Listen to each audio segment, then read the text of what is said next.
Hidden Gems, Episode 63, Spotlight on Asian Designers. Welcome to Hidden Gems, a board game podcast where we review unusual, forgotten, and underappreciated board games. We're your hosts. My name is Chris. I'm Jason. And this is Bill. Thanks for listening to our show. Yeah. Welcome back, world traveler. Konnichiwa. Ohayou gozaimasu. Yeah. Actually, that doesn't work. That's good morning. It's actually night right now. I've learned a couple of phrases to get by. Oh, that's funny. I always thought that was hello, but that's good to know that it's good morning because I've been using it wrong my whole life. Yeah, Ohayou gozaimasu is good morning. Oh, awesome. Nice. Arigato gozaimasu is thank you. I think gozaimasu is like a formal thing, like a polite saying or something. I don't know. What's good timing on this episode, I suppose. That's right. It's almost like you planned it that way. I did plan it that way. There's a theme here. Absolutely. But before we get into it, I want to say we missed you in the last episode. I feel like we needed a cigarette warning for the last episode. It's like, okay, you have 3 computer nerds who are now reviewing the games on this episode. So it's good to have you back. back. Bill did fine. We did. You got to introduce our listeners to Ken. We did. Which was super awesome. I feel like we talk about Ken all the time, so it was kind of nice for everybody to get to meet him. Yeah. Get to hear how he hates games like Jason. That's true. He carried your flag, Chris. He carried your flag. Hey, we like 2 out of the 3 games. So. That was a surprise. I always joke with Ken. I'm like, Ken, I've never met anybody that hates games as much as you that plays them so much. So. It's like, yeah, I'm selling this game. I'm going to sell this game too. I didn't like it. I'm going to sell this game. He is very discerning, for sure. He is. I'm joking. I'm probably saying all this because he makes me feel self-conscious about my my desire and need to hang on to slightly above average games. That's true. Ken has the model. He has exactly a certain level of real estate he's going to use for his board. So if he has one coming in, one has to go back. Yep. Chris is like, let me add on a wing to the house. I'm like, how much closer can I get to the ceiling right, without actually running out of space? Too funny. Yep. Well, tell us about your Japan travels. Yeah. So had a super great time in Japan. This was my wife and I's gift to our oldest son for graduating from high school. We had decided that we were going to try to, with our boys, save up and just plan a big trip with my wife and I and our son, whichever one it is that's graduating, let him go, where they would like to go. And he wanted to go to Japan. Because Bryce, similar to me in some ways, just really has a lot of appreciation and just fascination with the Japanese culture, specifically the geeky Japan culture with manga and anime and video games. He just loves that stuff. Yeah, that's cool. Which I do too. And so when he said he wanted to go to Japan, my wife was a little bummed because my wife wants to go to Italy and France and places like that. Dude, there's some beautiful places in Japan, though. There are. And she actually ended up having a really good time. I mean, obviously, she was excited about it. She was like, there are other places I'd probably choose. But after we got back, she was like, yeah, that was a lot of fun. She really enjoyed it. So, obviously, I mean, I could talk about Japan the whole episode. I am not going to do that. I tried to decide how much I was going to talk about it. And I think what I'm going to do is I'm just going to maybe talk about the place I enjoyed the most. And then maybe over next couple episodes, maybe I might mention a couple other things that I thought were really cool. But in that same vein of talking about the things that Bryce and I were most excited about when we went to Japan, I think the day that I enjoyed the most, and I know the day that Bryce enjoyed the most, is where he and my wife actually didn't go with us this day because this is not the kind of place that she would want to go, was when we went to Akihabara. So Akihabara is also known as Electric City. It's kind of like Japan, or Tokyo's rather. Tokyo's, how would you even describe it? Like their nerd mecca, nerd kingdom. Now, you should know, in Japan, especially Tokyo, it's just different there than in the States. Things like anime and manga are just much more culturally, I wouldn't say acceptable, there's nothing unacceptable about it, but you just see it a lot more. Like when we were on the train, there was like anime on the train, billboards, it's just everywhere in their advertising. That's just kind of like part of their culture. So you kind of see it everywhere. I'll actually never forget, this just stuck out to me so interestingly. When we were on the train in Tokyo, there was a guy, he looked like he was at least in his mid-50s, in a business suit. Looked like he'd just gotten off work. It was late. It was like 7 o'clock, and he was watching something on his iPad. And I just happened to glance over, and he was watching Dragon Ball. Like that's funny. That you just wouldn't see that here. You know what I mean? So it's just different there. But Akihabara is kind of like the pinnacle of that. So it's got all the gaming arcades, all of the gachapon machines, the little machines. They're like a vending machine that gives you a little capsule with like a little toy in it. Yeah. Those things are huge over there, everywhere. Wow. Crane games? Unbelievable. Like where you Chuck get E. like the Cheese? stuffed toy out of the... Yes, but like we're claw. talking like the claw. Yeah, exactly. But we're talking like $40 models, big boxes, crane machines, and they're all set up a little differently. There's like a strategy to them. If you can figure out how to do them, you can kind of win them somewhat, I think, consistently if you work at them enough. Huge there. But I will just talk about a couple places in Akihabara that I thought were the coolest. So there was a store called Super Potato, which was basically 4 floors of just video gaming memorabilia and awesomeness. Almost all of it was in Japanese, so I didn't really buy anything, but it was just really cool to see how they package things, how their cartridges look, what their consoles look like. Everything's a little different, and it was just really neat to see that. Is there any technology out that uses cartridges anymore? Well, I mean, the Switch uses cartridges. Yeah, I mean, technically the Switch of. does. Yeah. I mean, they're tiny little things, but yeah, they still do. But Yeah, most Switch games you can also just download. Okay. which you should do Right. because you can get them for like 90% off. That's what I do. Just Right. go on the eShop. Except for like we did the download version of Mario Kart when we got it for the kids, and they always want to play it, and it's like 10 gigs. So every time like Jude gets the Switch, he downloads it again, and I'm like, all right, well, I have to go archive this because I can't fit any of the games I actually want to play on here anymore. Yeah, That's funny. I was just archiving a lot of our games just the other day to free up space. But yes, so yeah, Super Potato, super cool. And then just the coolest place that we went to in Akihabara was an arcade. It's called Hirose Entertainment Yard, or Hey. So if you're ever in Akihabara, look for Hey, Hey. It's like an orange sign. You'll totally miss it if you're not looking for it. And it was like 5 floors, and that's how they do it over there. Everything is like 5 floors Wow. of the same thing. 5 floors of models, 5 floors of manga, 5 floors of everything. And it was all these arcade cabinets. But like we're used to our arcades, they're like stand up. All of theirs are sit down, and they're all in like this gray casing, so it looks very uniform. So unless you actually walk by and look at the screen, you can't tell what the game is. But there are stools everywhere, and people just sitting and playing arcade games. And again, guys in their 40s, 50s, 60s even, sitting there on Friday night playing arcade games. I saw a guy, he was definitely in his 50s playing Tetris, actually, and was just crushing it. Yeah. Until this is like what he does. You know what I mean? Huh. It was super cool. I'm What was guessing the this top is game you played? In Akihabara, so I would say it's not a new to me game, but Bryce and I played Metal Slug on one of their arcade cabinets, and we just had a freaking blast. Mostly because he never played Metal Slug before, and I was just getting a kick out of him dying over and over again. Because those games are hard if you don't kind of know how to do them. Yeah. And that was a lot of fun. I'm assuming this isn't like a bar. Everybody's doing this alcohol free, right? Alcohol-free. Yep. So, yeah. Yeah. Now, there may have been a bar on the top floor, but I mean, where we were, everybody was just playing games for the love of games. I mean, and that place was packed, let me tell you. And it wasn't tourists, it was like locals. Right. Just people playing arcade games. Super cool. Pretty neat. So, yeah, Akihabara, I have to mention this thing. If people have been there, they're probably. Should I mention this? We can cut this out. So, there are these things. You should just be aware of this if you go there. There are these things that are called maid cafes. Have y'all heard of this? You told me about it. Only Yes, because you you should say mentioned it. Okay, so I talked about this.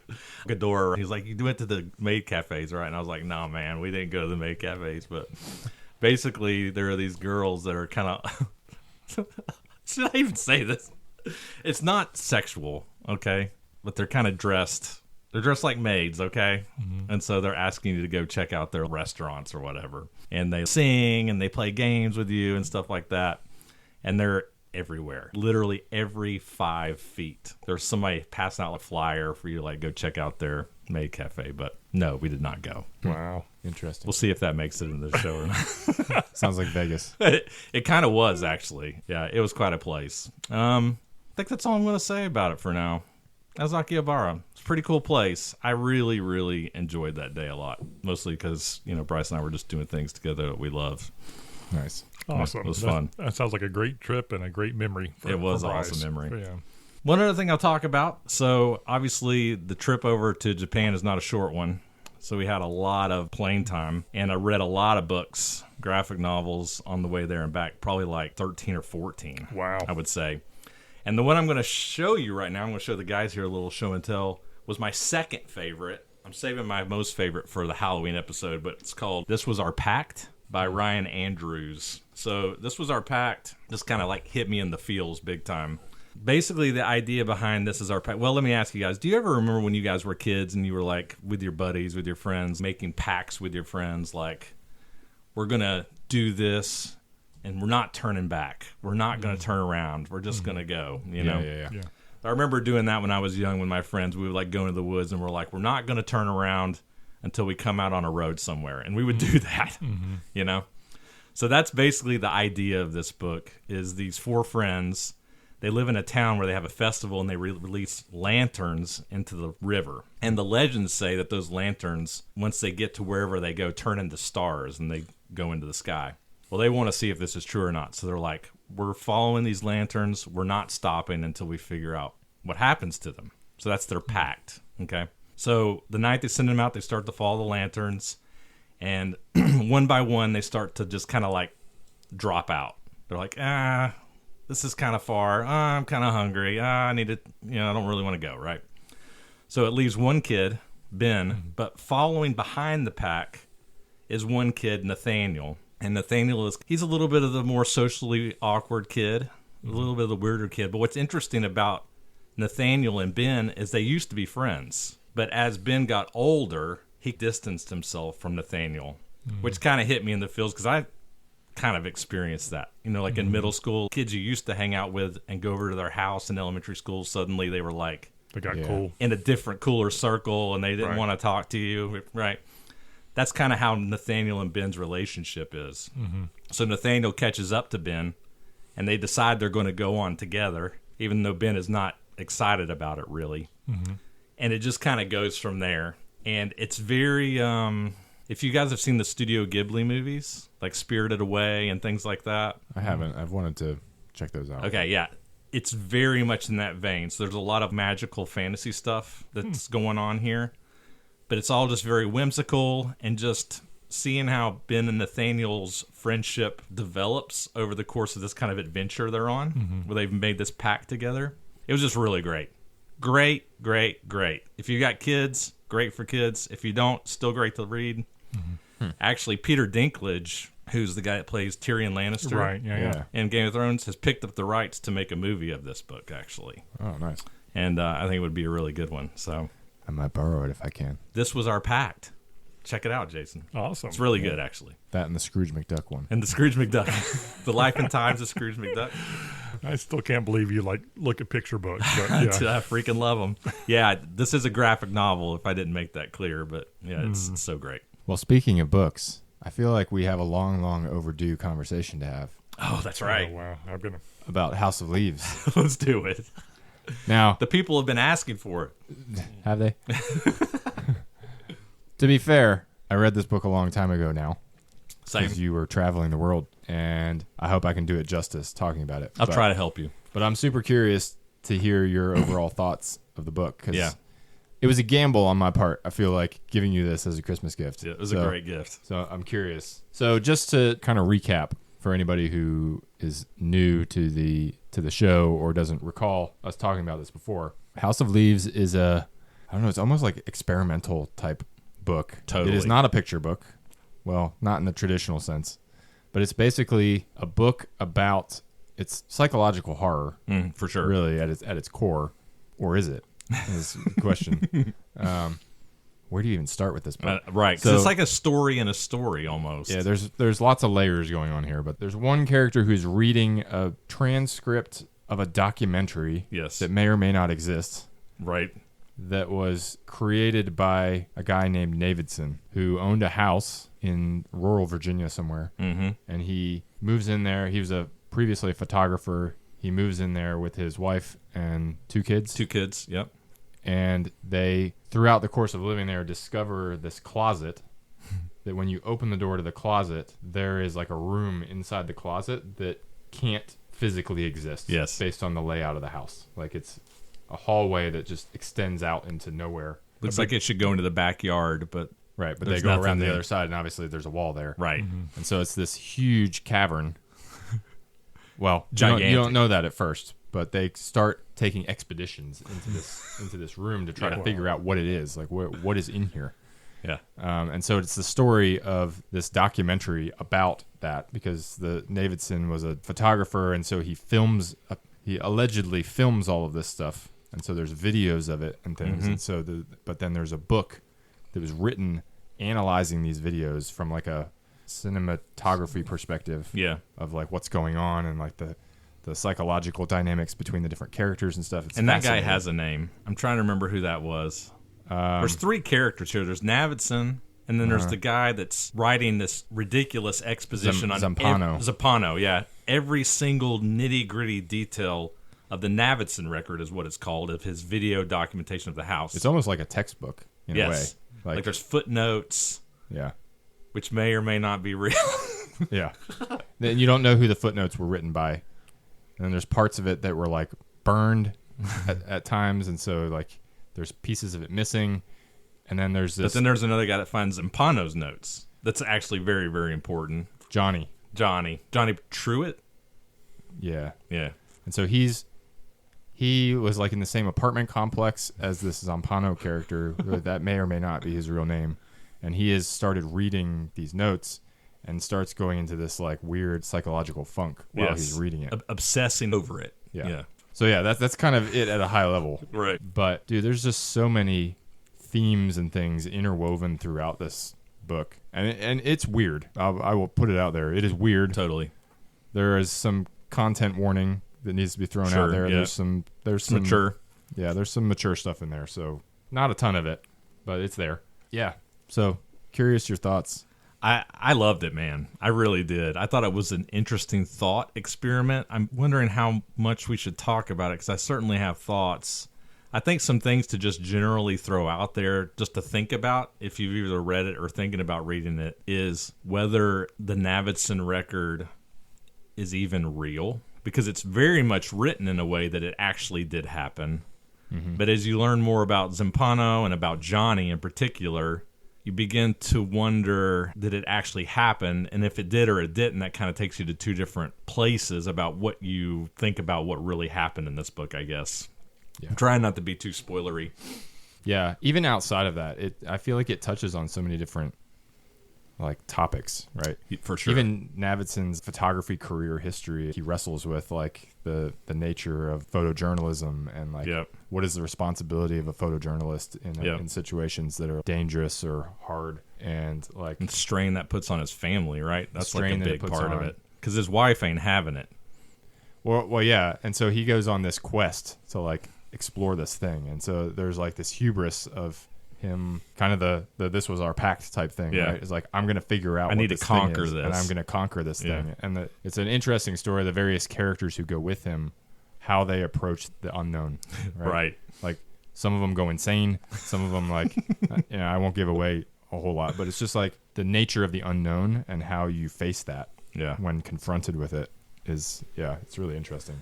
I will say, listening to you talk about it, this is why I'm glad we kind of discussed it. And this is the thing I think is so amazing about books, particularly some books, is how different people latch on to different things. When I hear you talk about it, you seem to be talking a lot more about Navidson and his account, which I think is certainly relevant. It's a big chunk of the book. Mm-hmm. Whereas I latched on more to Johnny, who's kind of like the 3rd level deep kind of guy in this story. Because you said there are a lot of themes in this book, and one of the big ones in this book, I think, is the author's thoughts about mental health, specifically schizophrenia, because you actually learn in the appendices that Johnny's mother was a committed paranoid schizophrenic. And as the story progresses, Johnny begins to demonstrate these traits. And the way that the guy writes it, he does it, it sounds like it could be really inappropriate and not respectful, but it's done really well.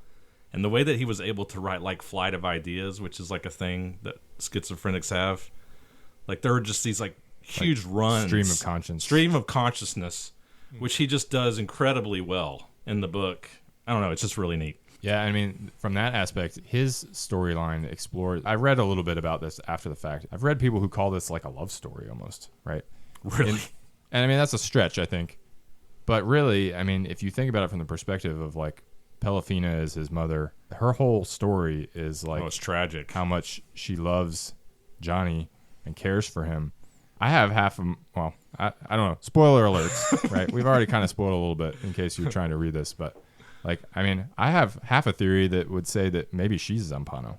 Maybe she's the one who wrote this, right? Because there's a whole storyline at the end where he tells a story of his birth or something, right? Like, and hearing the machines and all this stuff. And then there's this whole account of like where he was told that she tried to strangle him, and that's why like she was taken away. She was committed, like, did that actually happen or did that not? Right. Or is that like her way of protecting him? Everything that comes out of Johnny's mouth in the book is suspect. Yeah. Well, they're all unreliable intentionally, narrators, right? Yeah. So, do we have you intrigued yet? I don't know. Have you guys been talking? Anyway, we can call it at this point, right? Yeah. Because I feel like I think we've given you enough. We've spoiled enough, but yeah, I'm glad you enjoyed it. I did totally. I enjoyed it. I mean, it's difficult to get through in parts. Some of that stream of consciousness stuff is difficult to read. Oh yeah. Sometimes the words are upside down. What in the they're world is sideways. happening right now? The footnote to the footnote is 25 pages back where you just were. It jumps all over the place. It's wild. Yeah. Yeah. When I was going to borrow it, I read like the first 4 pages, but what you just said, when things are sideways, it was like, which part of this page do I read first? It was almost like reading a comic book in certain ways. It was like, I was like, yeah, this is, I don't have the energy to go through this. It's a very dense book, but if you look at it, there are a lot of pages in the book that have like 1 or 2 words on them because of the way he structures the text. Yeah, he's trying to create a narrative not just through the words, but how he puts the words on the page to like convey an idea. It's wild. Which is either genius or super pretentious. And there's like a line somewhere there. But I thought it was interesting. Yeah, same. You have to know what you're getting yourself into and just know that you got to kind of push through some parts. But I thought it was interesting. So. Loved it. Cool. All right, we can call it at that. Bill, you got 2 minutes. Bill, what have you been doing? I was going to say, I got nothing. Just kidding, Bill. You take your time. People love the banter, man. All right. Yeah, apparently this part's the only part people actually care about. Yeah, so, people love it, man. Yeah. I have 2 relatives that will listen to this and stop for sure. I actually had somebody. I promise I'm not going to interrupt you again, but I did have a listener tell us that he feels like we would never do this. Start a second podcast where all we did was this. Was banter because he just feels like it's just fun to listen to. So the people do have talk shows. That was encouraging. All right, anyway, take it away, Bill. Well, so I was going to start with a book, but I'm reminded of Bodkin on Netflix. Have you guys seen that or know anything about it? It's a series about podcasters who have gone to Bodkin to. Is this the Scottish thing? Or the Irish? It's Irish. Yes. I have seen. I've seen the previews to this. Oh, okay. Because they're looking to do a podcast about a couple people or 3 people who disappeared. Like it's like a true crime documentary. Exactly. Yeah. And like almost everybody they talk to in that first episode are like, "Oh, so you're doing a podcast? Is anybody going to listen to that?" So I'm thinking that as you guys are reviewing this book, it's going to this like whole running joke for the first, 15 minutes. We don't need to claim spoiler alert because not enough people actually listen to this for it to matter. So. Yeah. All right. I'll go to one of the books I'm reading. I love Audible. I think I've said that on here before, and I have like 5 credits on Audible, and I'm trying to turn it off. So I was like looking for a series of books that I could like buy all in a row. And I'm getting kind of tired of, I don't know, the psychology and sociology books I'm getting. So I was like, give me something light. And I was listening to NPR, and they were doing this interview with a series of authors who were doing something called romantasy, which is, didn't really know what that was. Romantasy. Sounds like the complete opposite of complete opposite of what you're talking. Read. It is complete opposite of what I normally read, but it is. I mean, it was kind of fun. But basically, it's the idea of a romance book in a fantasy world setting or sci-fi. I know it exactly. Oh no, Bill. I know it. Bill, this sounds like the books my mom used to read when I was 12. Oh, absolutely. I have a Fabio in space. Absolutely.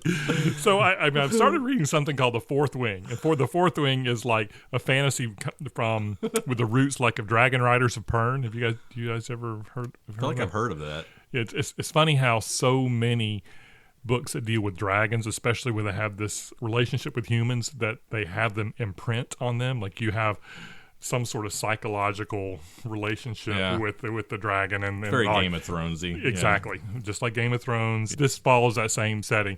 But one of the cool mechanisms they have in it is, it's I don't know if you ever read Spell for Chameleon, the Xanth universe. What's the author's name? Anyway, in that series of fantasy books, everybody got a single spell, just one spell that was what they had for the rest of their life. And there were some powerful spells and not powerful spells. And so that's a cool part of this, that you're kind of leaning forward to what everybody's spells get. And they're at war with some other entity that I don't know who it is right now. But part of it is figuring out a war strategy with everybody's single spells of how do you win a battle with somebody who can control shadows, somebody who can astro project something, somebody who can grab something that's 20 feet away and teleport it to themselves or something like that. And so it has a puzzle aspect to it. Right.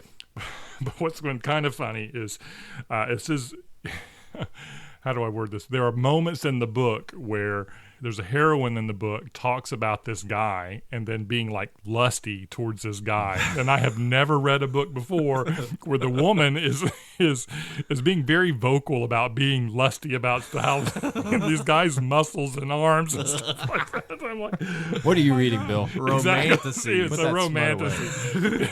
It is. And I'm dreading the point where they actually consummate the relationship. Because the hero in the book, what's happened is, and it's like, oh my God, where are we headed now?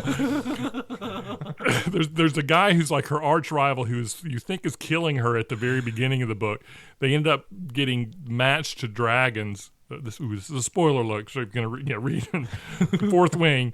You maybe don't want to listen to this, but they get matched dragons who were married to each other, and so they're channeling the energy of both the dragon dragons. love. The dragon love. So now their lust is like powered by dragon lust. So it's like, it's not normal lust. Anyway. What has happened to this podcast?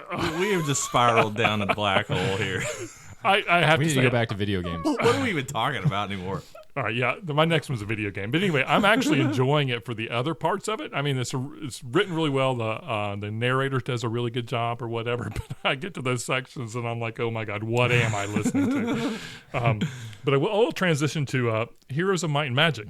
So this for you old school. Just a logical transition. Absolutely. Dragon lust to Heroes of Might and Magic. Hey, there's dragons in Heroes of Might and Magic. dragons. Exactly. Skeleton dragons, zombie dragons, just like Game of Thrones. So it's funny. I get notifications from Steam and like look at different things. And Heroes of Might and Magic 7 was on sale for like $8 or something. Mm-hmm. And I was looking through the reviews, and there were several people that were complaining about the Ubisoft store. They set up a whole DRM, digital rights management sort of thing, where instead of going through Steam, which does it really well, they had their own so that they wouldn't have to pay the Steam royalties to sell their game. But apparently Ubisoft is kind of horrible at it. They have a bunch of games, and they're the ones that do Star Trek Bridge Crew with the VR thing, which I'd love for you guys to do, but it's a pain in the keister to set it up because you do have to go through some negotiation with the Ubisoft servers before you can start it up. But they also did Rainbow Six and Ghost Recon and Assassin's Creed and I guess Far Cry. They do a bunch of good games. But anyway, I've had like the last 4 nights, I haven't gone to bed before midnight because I've just been, one more turning it. Getting wild, Bill. I'm telling you, it was crazy. Absolutely crazy. So anyway, it's a fun game. Heroes of Might and Magic, a series I've never played. See, and you can't crack on it. Oh, neither one of you? Mm-mm. Man, I got to show it to you. I mean, it's PC, right? It is. That's the problem. See, again, with me. There are so many real-time strategy games that I know that you would love. I know. I need to just go for it. Yeah. Set it up for you. You've got, like, how many computers do you have set up in there? 3. Seriously. I'll just bring one over. We'll install something on all 4 of them, and we should just have a 4-way gaming night. I love it. Well, while we're on video games, I've got another quick one. Oh, that's right. Yes. Okay. So hit it. I've been trying to convince Chris to try this one out, but he hasn't yet. Well, that's because I've been too busy playing Animal Well. We'll talk about next time. We'll have to talk about that one. Patrick's Parabox. So, weird name. This is a straight-up pure puzzle game. We've talked about The Witness on this show before as like a phenomenal puzzle game. Yep. I don't think there's one that beats it, to be honest. And shoot, what was the other one that it's inspired by? What's it like? Baba's You. Oh, okay. Gosh. Well, Out. Yeah, that gets crazy quick. Yeah. Well, okay. Yeah. So I would say it's primarily inspired by The Witness and Baba Is You, but Baba Is You I struggled with because it gets to the point where it feels unfair. It's soul crushing Right. at times. It's just like it's such a nuanced solve for the puzzle. I'm not going to go into the details of Baba Is You and how it works, but it is similar in that they're both Sokoban puzzles. So Sokoban is basically a genre of puzzles where you are some sort of sprite. Like in Baba Is You, you're some weird rabbit thing. And You're you a sheep, move around. bro.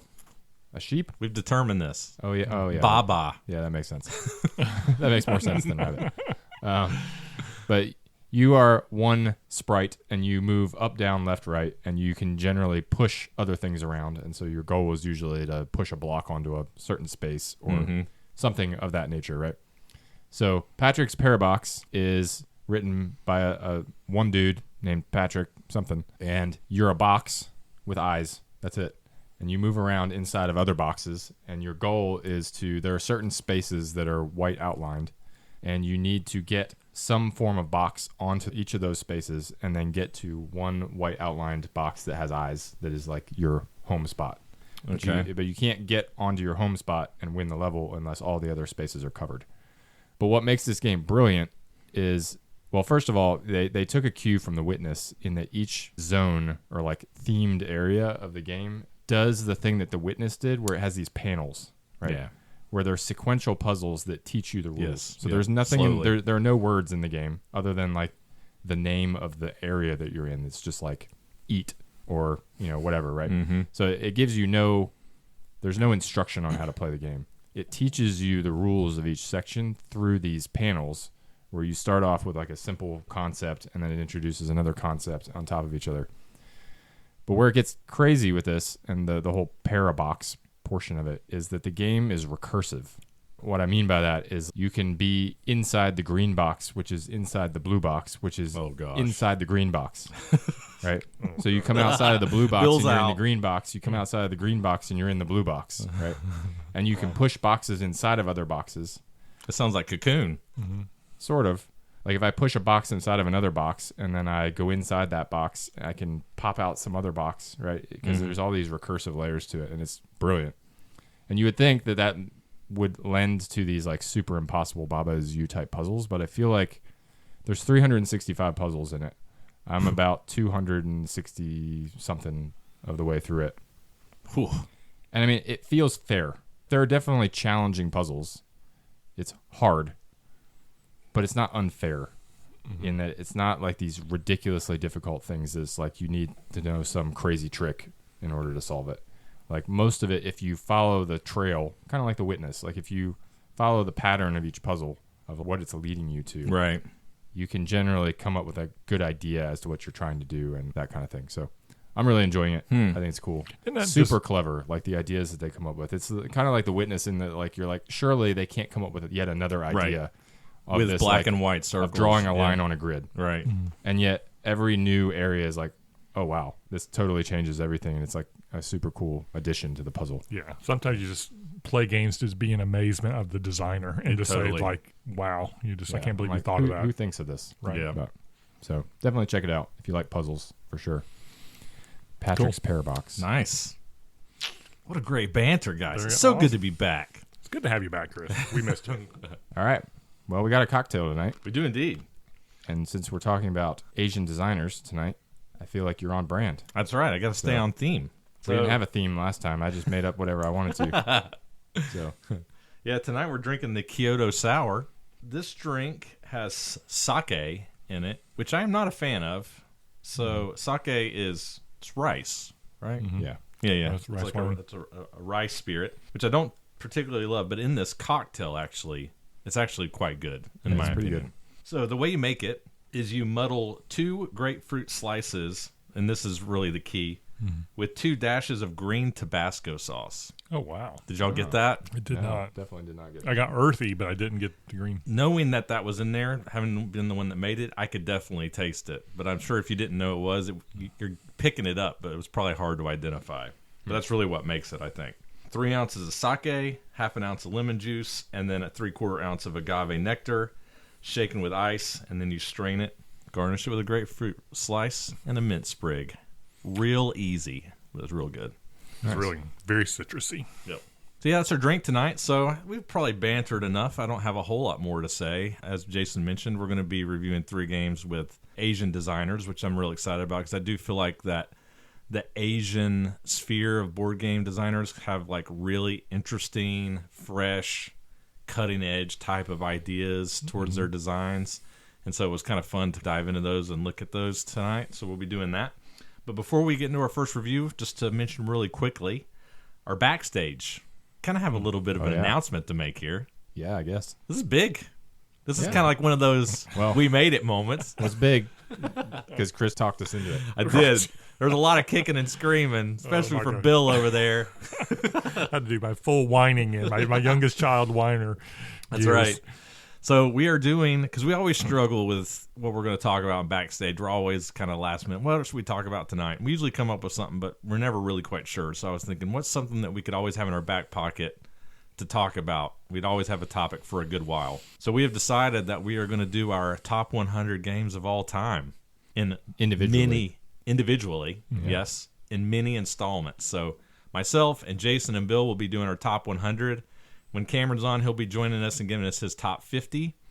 And because we like to keep our backstage episodes reasonable time length, we'll be doing 5 at a time. So we'll be doing our 100 through 96 tonight, and then we'll just be working our way down. So we'll see how it goes. I'm not sure it'll take a ton of time to talk about some of these. Well, and we'll see. Yeah. Maybe we'll do 10. Maybe. But yeah, that'll be fun. So like I said, it's our backstage podcast. So in order to listen to that, if you would like to hear our top 100 lists, you just have to be a supporter of us on our Patreon. You can back us on Patreon for as little as $2 a month. If you do that, it supports the podcast and helps us pay for our expenses, which we really appreciate. So if you're enjoying our content, you've been a listener for a while, that's something you could do that would really mean a lot to us. And then it would give you access to all this additional content, all these episodes, and you can hear our top 100 lists, which I'm pretty excited about. Yeah. Talked me into it. I did. Just a little bit of dragging. A lot of screaming, a little bit of dragging. All right. I think it's about time to get into the games then, yeah? Let's do it. Before us, we have a book. In the book, we find the history of an unnamed land. The book tells tales of attacks from fearsome creatures, stories of political intrigues, natural catastrophes, and the royal succession. All of them events big enough to shake the bowels of the land. In the wake of these events, influential people have unknowingly toiled to protect their country. Some of them bonded with magicians and scientists to reform the state. Others refused to link themselves to ambitious princes and generals and prevented the revolt from even happening. A new page is about to be written in this book. Who will best use his wit and power to deal with the newly approaching dangers? Who will leave his name behind in the Chronicle? The book. Who knew all that was going on? Not me. I'm going to start reading romantasy into all these things now. And then the Lusty Dragon. The Lusty Dragon card. Nice. Chronicle. Published in 2009. By Z-Man Games, Japan Brand, and Kanai Factory. Secluded the designer. At the time of this recording, its BGG ranking is 2,304. Right there in the sweet 2,000 range. Where we live here on Hinges. We love them 2,000s, don't we? The designer of this game is Seiji Kanai. You'll probably recognize this designer. He's probably one of the most well-known Asian designers because he's the designer of Love Letter. Okay.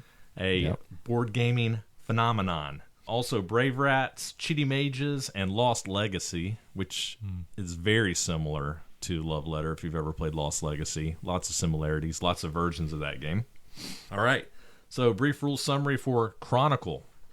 Chronicle is a zany trick-taking card game with special powers. Zany.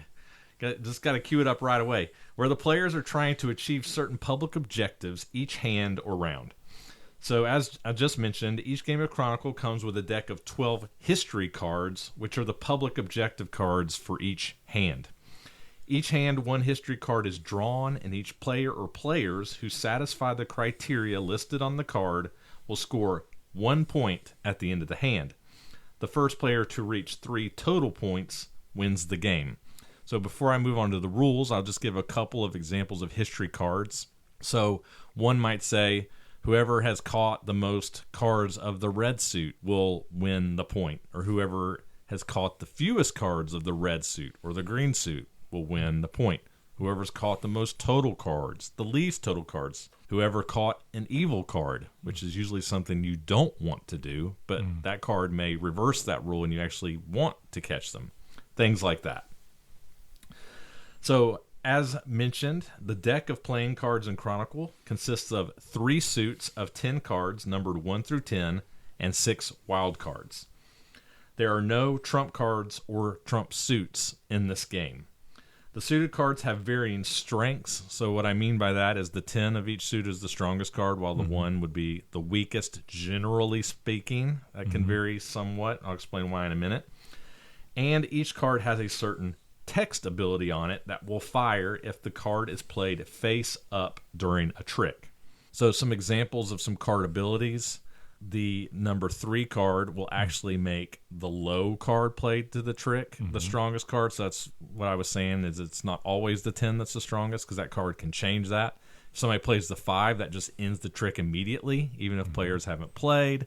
Some cards will force people to pick up their played card and put it back in their hand. All sorts of shenanigans like that, basically. Okay. I would also just briefly mention that between the suits, all the cards are the same. So all the 3s and the 3 suits do the same thing. All the 4s have the same text ability. All the 5s have the same text ability. That's right. Okay. All right. So a hand of Chronicle plays like this. Each trick, the lead player will play a card face up to the table, determining the lead suit for the trick. When they play their card face up to the table, they will then execute the card text printed on that played card. Now, the next player in turn order must play a card to the table. If they are holding a card in their hand that matches the suit of the previously played card, they must play a card of that color. We call that following suit. Or they can always play a wild card. So even if you have a card that could play on suit, you can play a wild card instead. More on wild cards at the end. When a player follows suit, they also get to execute the ability printed on that card that they play, because they're playing face up. They're following suit. But what happens if a player can't follow suit and doesn't want to play a wild card? They must play a card of a different color or suit, so that's playing off suit. And this card must be played face down to the table. So if you don't follow, you play face down. And that is important for 2 reasons. One, the person who catches the trick doesn't know the identity of that card until it is caught. And 2, you don't get to use its ability when you play it to the table, because you played it face down, because you did not follow suit. Once everyone has played a card, whoever played the strongest card of the trick catches the trick and takes all of the cards played to that trick and places them face up in front of them. These cards are called their allies. And again, that's important because, as I said at the beginning of the round, there'll be a history card or a goal card that will tell you what you're trying to catch. So it might be you want the most reds. So if you caught a lot of reds, you're happy. However, you might want the least reds, and maybe somebody threw a red in on you when you caught with a green or a blue or something. So there's some strategy element there. It's also very important to understand that the value 1 card of each suit and 1 wild card, the demon, are called evil cards. Evil cards are important because if you finish the hand with any evil cards in your allies, you are not eligible to score a point from the end of round scoring card, even if you satisfied it the best. So let's say I caught the most red, and that's what we were trying to do, but I have an evil card in my allies, I cannot score. I'm just out. So you're trying to dodge those. However, there is one important and interesting caveat to point out. If you end the round in possession of all 4 of the evil cards, you score 2 points, and the end of round scoring card is invalid. You just score 2, everybody else scores 0 if you get all of the evil cards. And then really quickly, I'm not going to go into in detail, but the wild cards are just kind of off-suited, weird cards that just kind of do all sorts of crazy things. Like one is the strongest card in the whole deck, catches everything. One forces a player to discard cards. One you can steal cards, things like that. And I think that's enough. So that's pretty much everything. That's pretty much all the rules for the most part for Chronicle. So, as I mentioned before I went into the rules summary, the designer of this game is Seiji Kanai, the designer of Love Letter. And I think that we all pretty quickly appreciated that this game has Love Letter feels to it. You know, much like Love Letter obviously is not a trick-taking game, but Love Letter has a game where you have cards of certain strengths or values that are associated with a text ability, that when you play the card, the text ability fires, and you're trying to figure out how to utilize those text abilities in the card that you choose to play to achieve a desired end. And that's basically what you're doing here, but it's thrown onto trick-taking. Right? So what did you think about that, how that played out in this game with these special abilities and how to use those in the game? I thought the special abilities were pretty clever. On the initial play of this, kind of going into it knowing that it's like Love Letter in trick-taking form, I was like, eye roll. Right, because this is going to be trick-taking chaos. Just so you know, Jason does that 97% of the time we go in any game. That's true. This is going to be stupid. Yeah. And I will say the first couple times playing it completely confirmed that in terms of like, this is just absolute chaos, right? Like, I play what I think is a correct play to a trick, and then somebody just steals a card from me, and it changes everything. But it definitely has that Love Letter feel with the abilities. I mean, even the art is the same, right? So more on what I thought about all that in a minute, but you definitely get the Love Letter feel. Everything from the art to the get 3 to win feels very similar. Yeah, I really liked the abilities on it, and what was funny to me was kind of the emotional or understanding waves that I went through, because when you first play, you certainly have that sensation of what Jason is saying is this is just chaos. There's really nothing I can do to control anything. But I think after you play it a few times, you start getting an understanding of when to play which card, knowing what cards are out there that are going to affect you when you play this card. What do you hold out to the end? Yeah. Especially in the context of the history cards that are out there. They make every one of the powers in your card have different impacts or values or when you want to do them. So the marrying those two things together, the powers on the cards with what your goals are, was a pretty cool, clever way to design the game. Yeah, I totally agree. I really enjoyed just trying to figure out how to leverage your cards for the future and just planning for certain contingencies and figuring out how to, okay, if I play this card now, then I can follow later with this card and this card, which will allow me to take this card back if it gets stolen or if I lose this card. And there's just all sorts of interesting interactions that are built into these abilities to where if somebody messes with you or you inadvertently mess with yourself or something bad happens to you, you can play a card that can save yourself and try to pull control back. Now, having said all that, no doubt, I called this a zany trick taker for a reason because there's just some craziness that can happen to you. But I definitely agree with what Bill said in that I do feel like the more and more you play the game and the more you understand the card interactions, the more you begin to see ways of, yeah, maybe some things will happen to me that I can't control, but I could always feel like I could look back and be like, oh, I should have done something differently. You know what I mean? Like I could thought of a way that I could have done that better to help myself, right? Yeah. I thought that was interesting. Yeah, and I think that's where I was going. I didn't want to spoil everything right up front. But, like, I'm game for that at all times. You mentioned the word contingency, and I think that's key. I think the first few times you play this game, if you don't know what can happen to you, or you don't fully understand all the things that can happen to you, it just feels like chaos. But once you learn all the cards that are out there, it's like, oh, okay, well, I know that the demon is out there still. Right. It's kind of like you start card counting in terms of like, okay, well, I know this card hasn't been played yet. I know somebody's holding on to it. So that means I need to play defensively until that happens or force that card out, that kind of thing. At that point, I feel like it starts to become really strategic. And I mean, and then there's the luck of the draw, like any card game. Sure. Right. But I think it's an interesting puzzle every hand of, okay, here's the scoring condition, because that wildly changes the effect of every ability. Glad you mentioned that. Yeah. There's like certain abilities. It's almost like two different games. Yeah. Like even just you want the most red to you want the least red completely changes the dynamic of all the card abilities because they mean something different now in terms of what they can help you with and what they can save you from or what they can't. I have a good example of that because one of the things that was kind of an aha moment for me is, and Chris, you didn't mention this, but one of the rules about this game is the game could just end suddenly and you can have a mismatched number of cards left in your hand. Sure, so when the last trick gets played, you get to keep or get to or have to keep the cards in your hand. They Which could be a good thing or a bad thing. Exactly. Right, yeah. Exactly. You may be planning for that. Exactly. So, like, if you do want to take all the reds, for instance, and you have a bunch of reds that you don't know whether you would take the trick or not, you can implement a strategy where you take one person and you have them start trashing cards and bleed their hands out, so that you can make the the game end as quickly as you can, so that you end up with all those reds in your hand. Totally.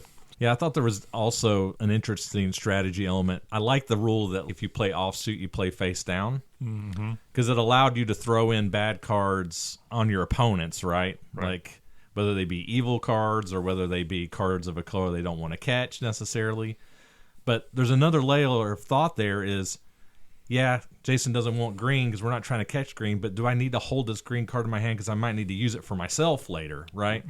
And so every card that you play is a card where you can't use its ability later when, based upon the other cards you're holding, you might want it, right? And so, you have to consider every time you play a card, is this the best time for me to be playing this card right now, whether it be face up or face down? Yeah, because it's not just trick taking, it's also tableau management in a way, right? Of like, you have these allies in front of you and you might end up with something in there that you don't want, but there's cards that let you take that thing out and pull it back into your hand, or there's things that let you discard it entirely, which is two different plays, right? Like, sometimes there might be an ally in my tableau that I really need because I need its ability. So I need the card that can let me pick it up out of my tableau and pull it back into my hand. But then it's like, well, am I going to have enough time to play that card if I pull it back in? All right. And so there's a very interesting tableau hand management combo thing going on there. Totally. I think we have to also talk about the addition of the evil cards. I think this is also just really cool. Just this extra layer of, there's a card not only that you don't want, but a card that if you are in possession of it, you just lose. Right. 4 of them to be exact. And that sounds like that could be really bad because it's the lowest card. It's a 1. And you might be thinking to yourself, well, if you have a 1, why not just play the 1? Just get rid of it out of your hand. One of your opponents will catch it. But that is not true. Because of the 3. Because of the 3. And the 3 is brilliant. The 3 is brilliant. Is a really good. Because we have the knowledge that there's a card that makes the low card win, now it doesn't make the 1 just an autoplay for you. You're like, I can throw this 1 in safely, and no, I'm not going to catch it. Unless you know the 3's already been played of that suit. Right. But it makes you have to be more thoughtful about how you shed that card from your hand into somebody else's hand without it just bouncing right back to you, right? Yeah. I thought that was clever. Right. Or the other situation is you think that everybody's going to have to follow suit. You can count cards and feel confident that's out there, and you can possibly see that the 3's been played. And you could lead with your 1 evil card. Well, the other wrinkle to this is people can play wild cards on that. Yeah. And so as they get their wild cards on your 1, and you can end up with that trick because they didn't have to follow suit. So, there's a lot of little wrinkles to this that you just have to think through. Yep, totally. Yeah, there's also the card, what is it, the 2? The 2 counts as 3 of that color. 3 of that color, right? So when you get into this whole least of a color, most of a color, and that's not the only objectives there are, but there's just a lot of the card abilities play off of these win conditions in ways that make certain numbers at certain times really tricky to deal with. Yeah. Right. You want to go to things you didn't like? Yeah, I think so. You got something, Bill? Maybe. I think it's just something to be aware of. One thing that I noticed when we played with 4 players, that it felt to me like it was a little bit more out of control. And I totally agree. When you talk about the zany part of a 3-player game. Yeah, to me this is a 3-player game. Once you play with 4, it just is so far out of your control by the time it gets back around to you that I feel it takes kind of the planning out of it. So to me it is a 3-player game. Yeah, I would agree with that. I don't know that I have a ton of cons beyond what we've already discussed. Yeah. It is zany, and you have to know that going in, know that this is not, it's not Teach-U, it's not, some super highly strategic trick-taking game. But there is strategy to be found, and I think... It takes a while to get there. And there's nuance to it, but you have to give it, I guess that was going to be my other qualification, is you need to give it time. Yeah. We played this one a lot, and I'm glad that we did, because if we'd only played it once or twice, I would have given it a 2. Right.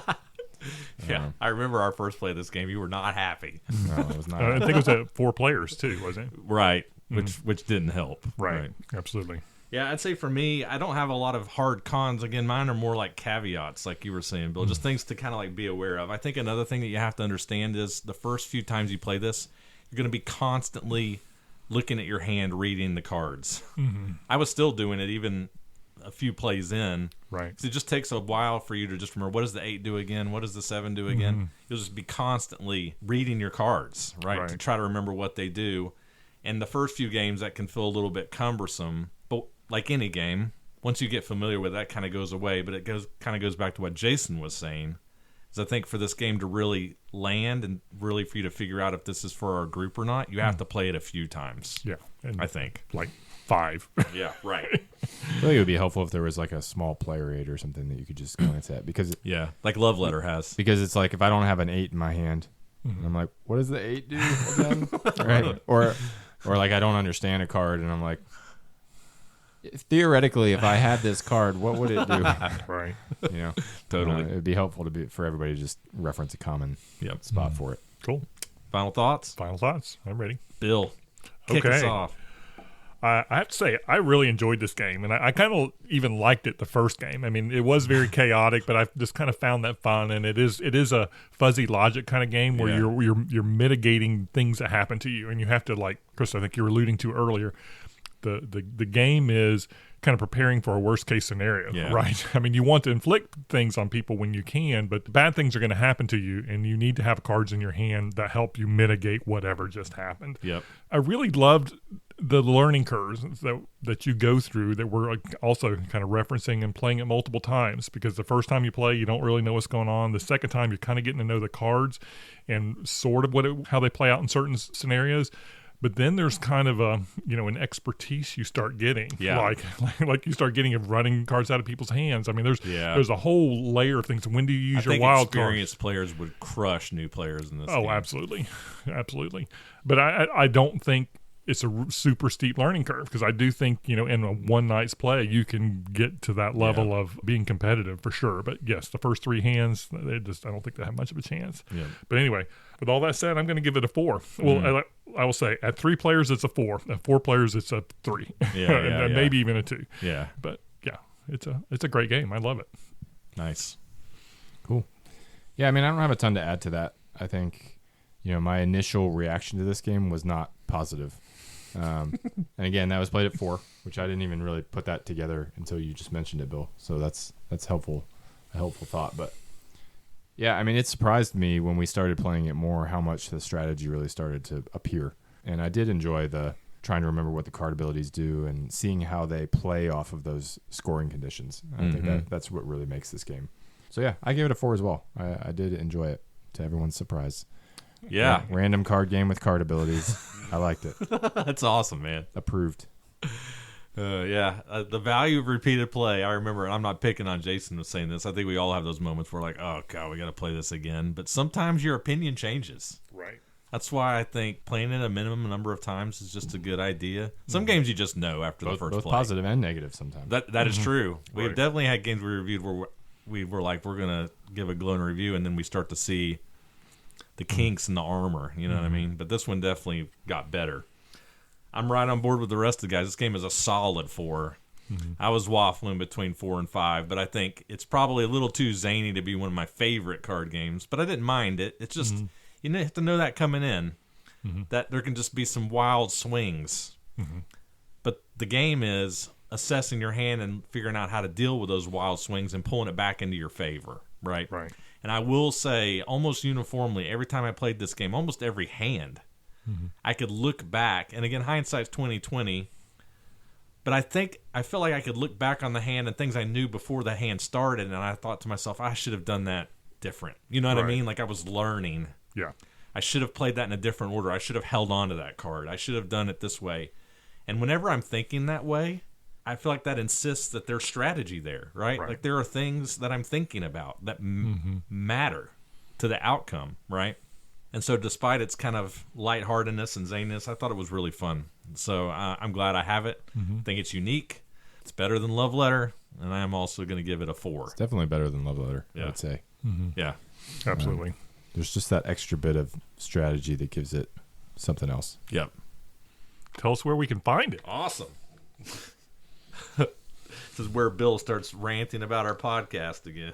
Oh, no. Don't tell me. I've got my phone out getting ready to order one.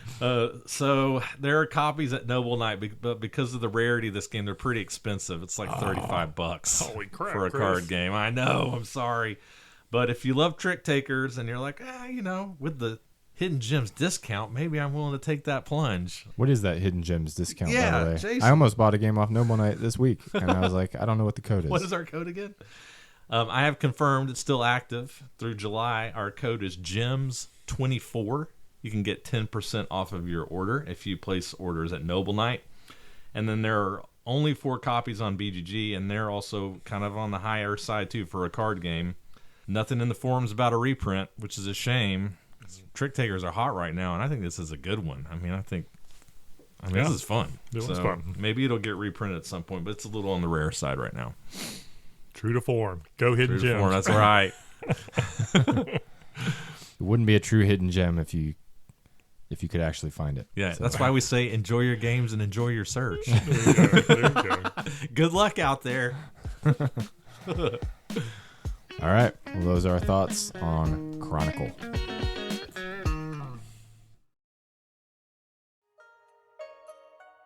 Dadaocheng is a family game with a focus on manipulating resource disks in a central area. Players take on roles of foreign traders in Dadaocheng, Taiwan at the turn of the 20th century. Through swapping and flipping of resource disks in the central area, players obtain resources and either trade these resources to the rest of the world or spend these resources to buy different types of buildings within the city of Dadaocheng. The objective of each player is to become the most prestigious trader of Dadaocheng. How many times am I going to say Dadaocheng? At least game, 8. A game based in an important trade city? Man, never heard of that one before. Flip discs in downtown Dadaocheng. Great job, Chris. Oh yeah, thanks. I was on the edge of my seat. I know. All right. Dadaocheng, specifically the second edition of the game, Yep. published in 2019. First edition was published in 2015. Published by Soso Studio. Designed by Sai Hui Cheng and Eason Cao. Currently ranked on BGG 8,833. So going a little higher this time. And these are Taiwanese designers. All right.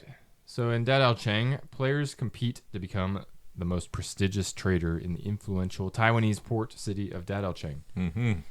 Each player starts the game with 2 player boards, each with several horizontal tracks on it.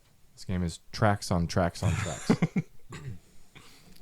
These tracks have markers that will move along them from left to right throughout the game, across spaces that contain a number of different symbols. And I'll come back to that in a second in terms of what those symbols do. But there's also a central shared board on which there is a 4x4 grid. Each space of this grid holds a disc, one of 5 colored resources printed on it, and with a different resource printed on the back. There's a tiny little spot on the disc where you can see what color it is on the other side. On a player's turn, they will first attempt to manipulate these discs in such a way as to gain resource cubes for themselves, and then they'll spend those resource cubes to move markers on their player boards. So, starting with the disc manipulation piece of this, a player can modify the grid of discs in 2 different ways, either by flipping a disc over to change its color and its resource, or by swapping the positions of 2 discs anywhere on the board without flipping them. The player gets to do 2 of these moves in any combination, and then after that, if the player has managed to create a horizontal or vertical line of 3 or 4 discs of the same color, they will receive 1 or 2 cubes of that resource type respectively. These discs then flip over, and if another line of 3 or 4 discs of the same color has been created after those discs flip, then the player again receives cubes for that line, and then those discs flip, and so on and so forth. So you can get this cascading effect of multiple lines being created and getting lots of resources. Yep. Theoretically. However deep you can see. Theoretically, that's possible. After this, the player moves their markers on their player tracks. So there are 2 player boards. One is the warehouse board, and the other is the shipping board. So 4 of the resource colors are used to move markers on the player boards. The 5th is a black resource, and it represents opium. And each opium cube can be traded in for 2 resource cubes of the player's choice. But it also requires that the player moves their marker up a space on their opium track on the shipping board, which is -5 victory points per space at the end of the game. Oh, no. Before using cubes, another thing to mention here before we talk about the tracks is that before using cubes, a player must reduce their count of cubes to their current warehouse size. So this is another track on the shipping board. It starts at 3 cubes, but can be bumped up throughout the course of the game to a max of 7.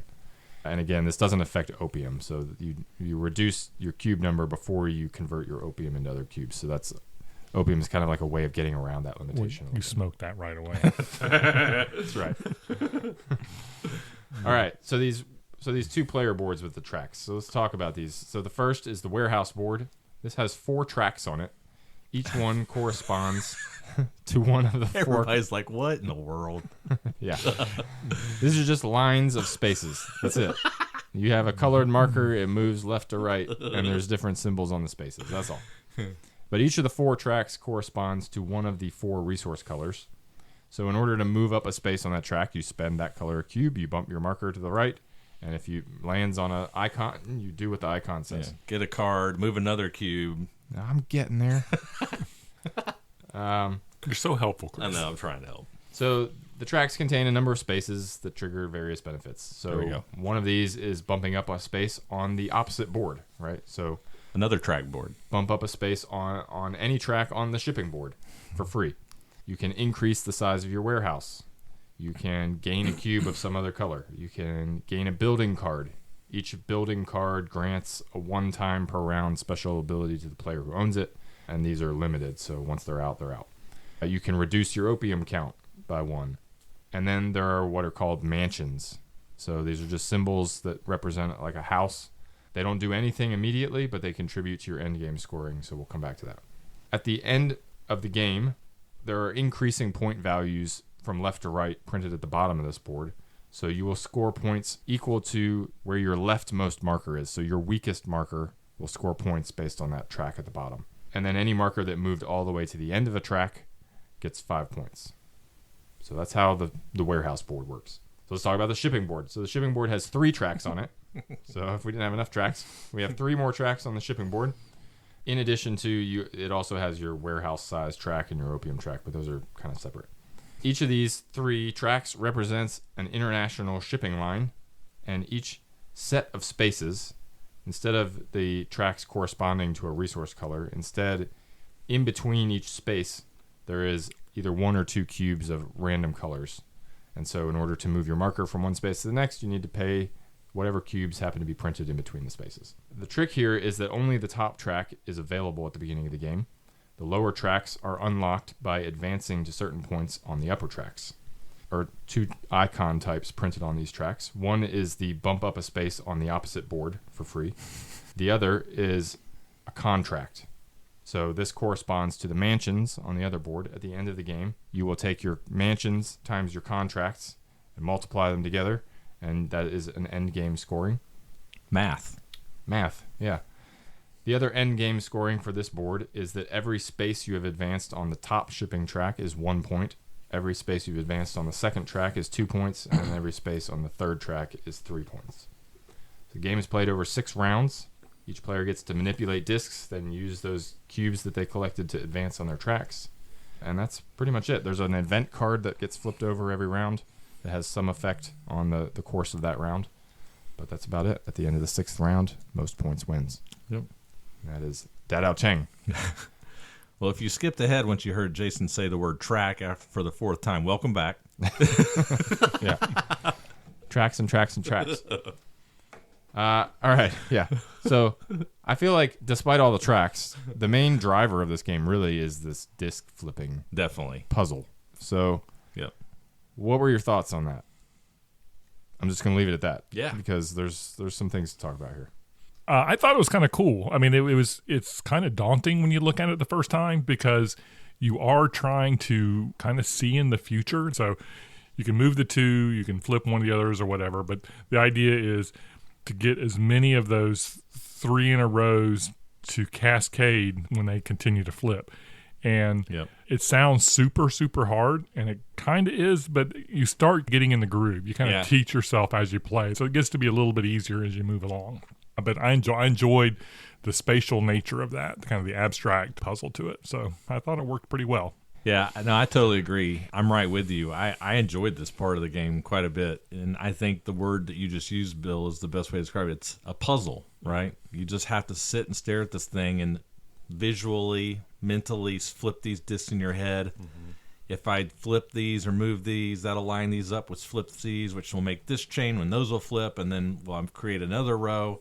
And it takes some thinking, but it's very puzzly. I've said this before in other games, but a lot of times when a game has a mechanism like this, it reminds me a lot of like a phone app game. You know what I mean? Where you're kind of lining things up and they're cascading or crumbling and things are falling into place.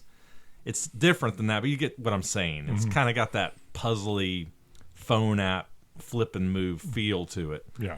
Which those kind of games are popular, and I get why. And I enjoyed it in this game, figuring that out. Were the board game elements surrounding that fun? We'll talk more about that later, but I did feel like that part was entertaining to figure out. It was like Candy Crush in a board game form. Right, exactly. Yeah, it's interesting. For the most part, I agree with you guys. I mean, I just talked about a crazy, like, recursive puzzle game and how much I enjoy it. And yet, this puzzle in particular, it just felt exhausting sometimes. You're just kind of staring at it, and you're like, do I really want to, like, figure this out again? Like, do I even have any good options? Like, we'll come back to that, I suppose. But I do think it's a clever puzzle. I enjoy it. Visually, it can be a little hard to parse sometimes. Like, what am I actually looking at? Like Bill said, you know, you are trying to plan for the future. You're like, okay, well, if I swap these and I flip that one, then that means that this is going to happen when those flip, and then, okay, then that flips that, and that flips that. So maybe I have another line that, you know, it's tricky because you're planning a lot of stuff out in the future. So despite my love of puzzles, I guess what I'm saying is this wasn't my favorite. I think it's clever. It's unique in that respect, but I don't know that it was enough to keep me interested for super long. It kind of just got to the point like, oh man, I have to do this again. Right. Maybe that's leaning into cons a little early. But I mean, I don't think we need to, you know, do cons at the end, quote unquote. I mean, we're talking about this mechanism, so we should just go. Well, then there, while we're talking about it, go ahead. Yeah, components, man. These discs. So anyone who's played board games for a long time, you understand punched cardboard components. And when you punch cardboard components, there's the smooth edge side and the sharp side, and there's the sharp edge side. Yeah. God help me, these discs, the smooth edge side, if they're smooth edge up, they are impossible to pick up. And a game that is based on moving and flipping discs, where you can't pick up the darn discs. I mean, tough. I bite my fingernails, so like I don't have that advantage. But I feel like everybody was struggling with this. Yeah. Yep. We were like, we should buy one of those like suction cup things that like picks up the cardboard things, because it's just impossible to pick them up. You have to rearrange the puzzle and slide it all the way to the side of the board to be able to pick it up and flip it over. And that's just, it was irritating. Yeah. Anyway. Totally agree. Rant over. Anything else with the central puzzle? Anything you didn't like about it, Bill? Oh, I'll agree with you that by the end of the game, I was kind of tired of puzzling it out because I was a mental exhaustion sort of thing. I did think it was also interesting of trying to think that next level of what's the puzzle I'm going to leave for the next guy coming behind me. Oh, wow. Which never entered my brain. If you were thinking at that level. Well, the only thing that I thought of was just the opium pieces, because the opium pieces are really powerful. Yeah, early. Certainly early. The only reason I started thinking about it was because you, Chris, were able to use that a couple times to your advantage really well. And Get off to a quick start. And it was like, see you later. Right, exactly. So I was looking for that for myself to take advantage of it, and I was trying to look if I was going to set up a situation where that could be used again. So yeah, but yeah. I will say one more thing. I guess it felt very circumstantial in terms of, and maybe to Bill's point, like we weren't thinking far enough ahead to be like planning how am I going to set up, the guy after me. But it did feel very much like there were certain times when on a player's turn, this is the best I can do. it's the best I can do, Yeah. right? I spent a whole game. I never got more than 3 cubes off the board the entire game, right? And maybe part of that was me not wanting to like think super hard about the puzzle, but I think part of it was just there's not a way to rearrange these discs or flip them because of the way they got scattered by the last person's turn. Right. For me to get anything more out of it than that. Yep. But then it comes around to Chris's turn and he cascades 7 times and gets like 8 cubes off the board. And it's like there's not really anything you can do about that. For as much as the puzzle is the core of like, if you figure out this puzzle, you get lots of cool stuff and you can get ahead. Yeah, I mean, yes and no, right? Like you can do as well as the puzzle allows you to do at any given state. So, yeah. Agree. Okay, I've got a few things. Yeah, go for it. And a lot of them are related to what you all just said, but I do think there's a maximum number of cubes you're going to get on your turn, and I think after you played it a couple times, you get comfortable enough with the puzzle to where if you just sit and stare at it long enough, you find it, quote unquote. Right. And you will do that, and sometimes it sucks for the other people at the table because you're just sitting there, and the reason why it sucks is because there are some games like this, like Five Tribes came to mind, where when a player takes their turn on that central board, things can change, but sometimes things are still, you can still kind of be thinking about what you're going to do.